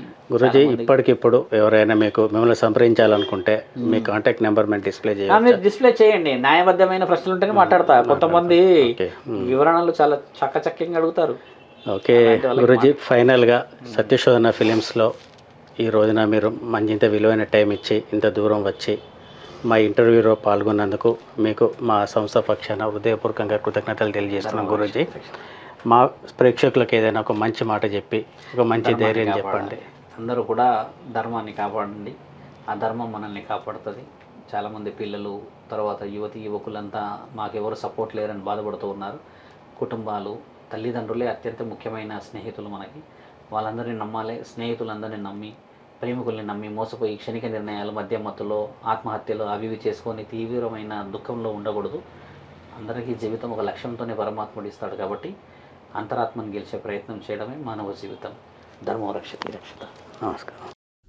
Assured success story. Hard work, passions and efficiency are our keys to success.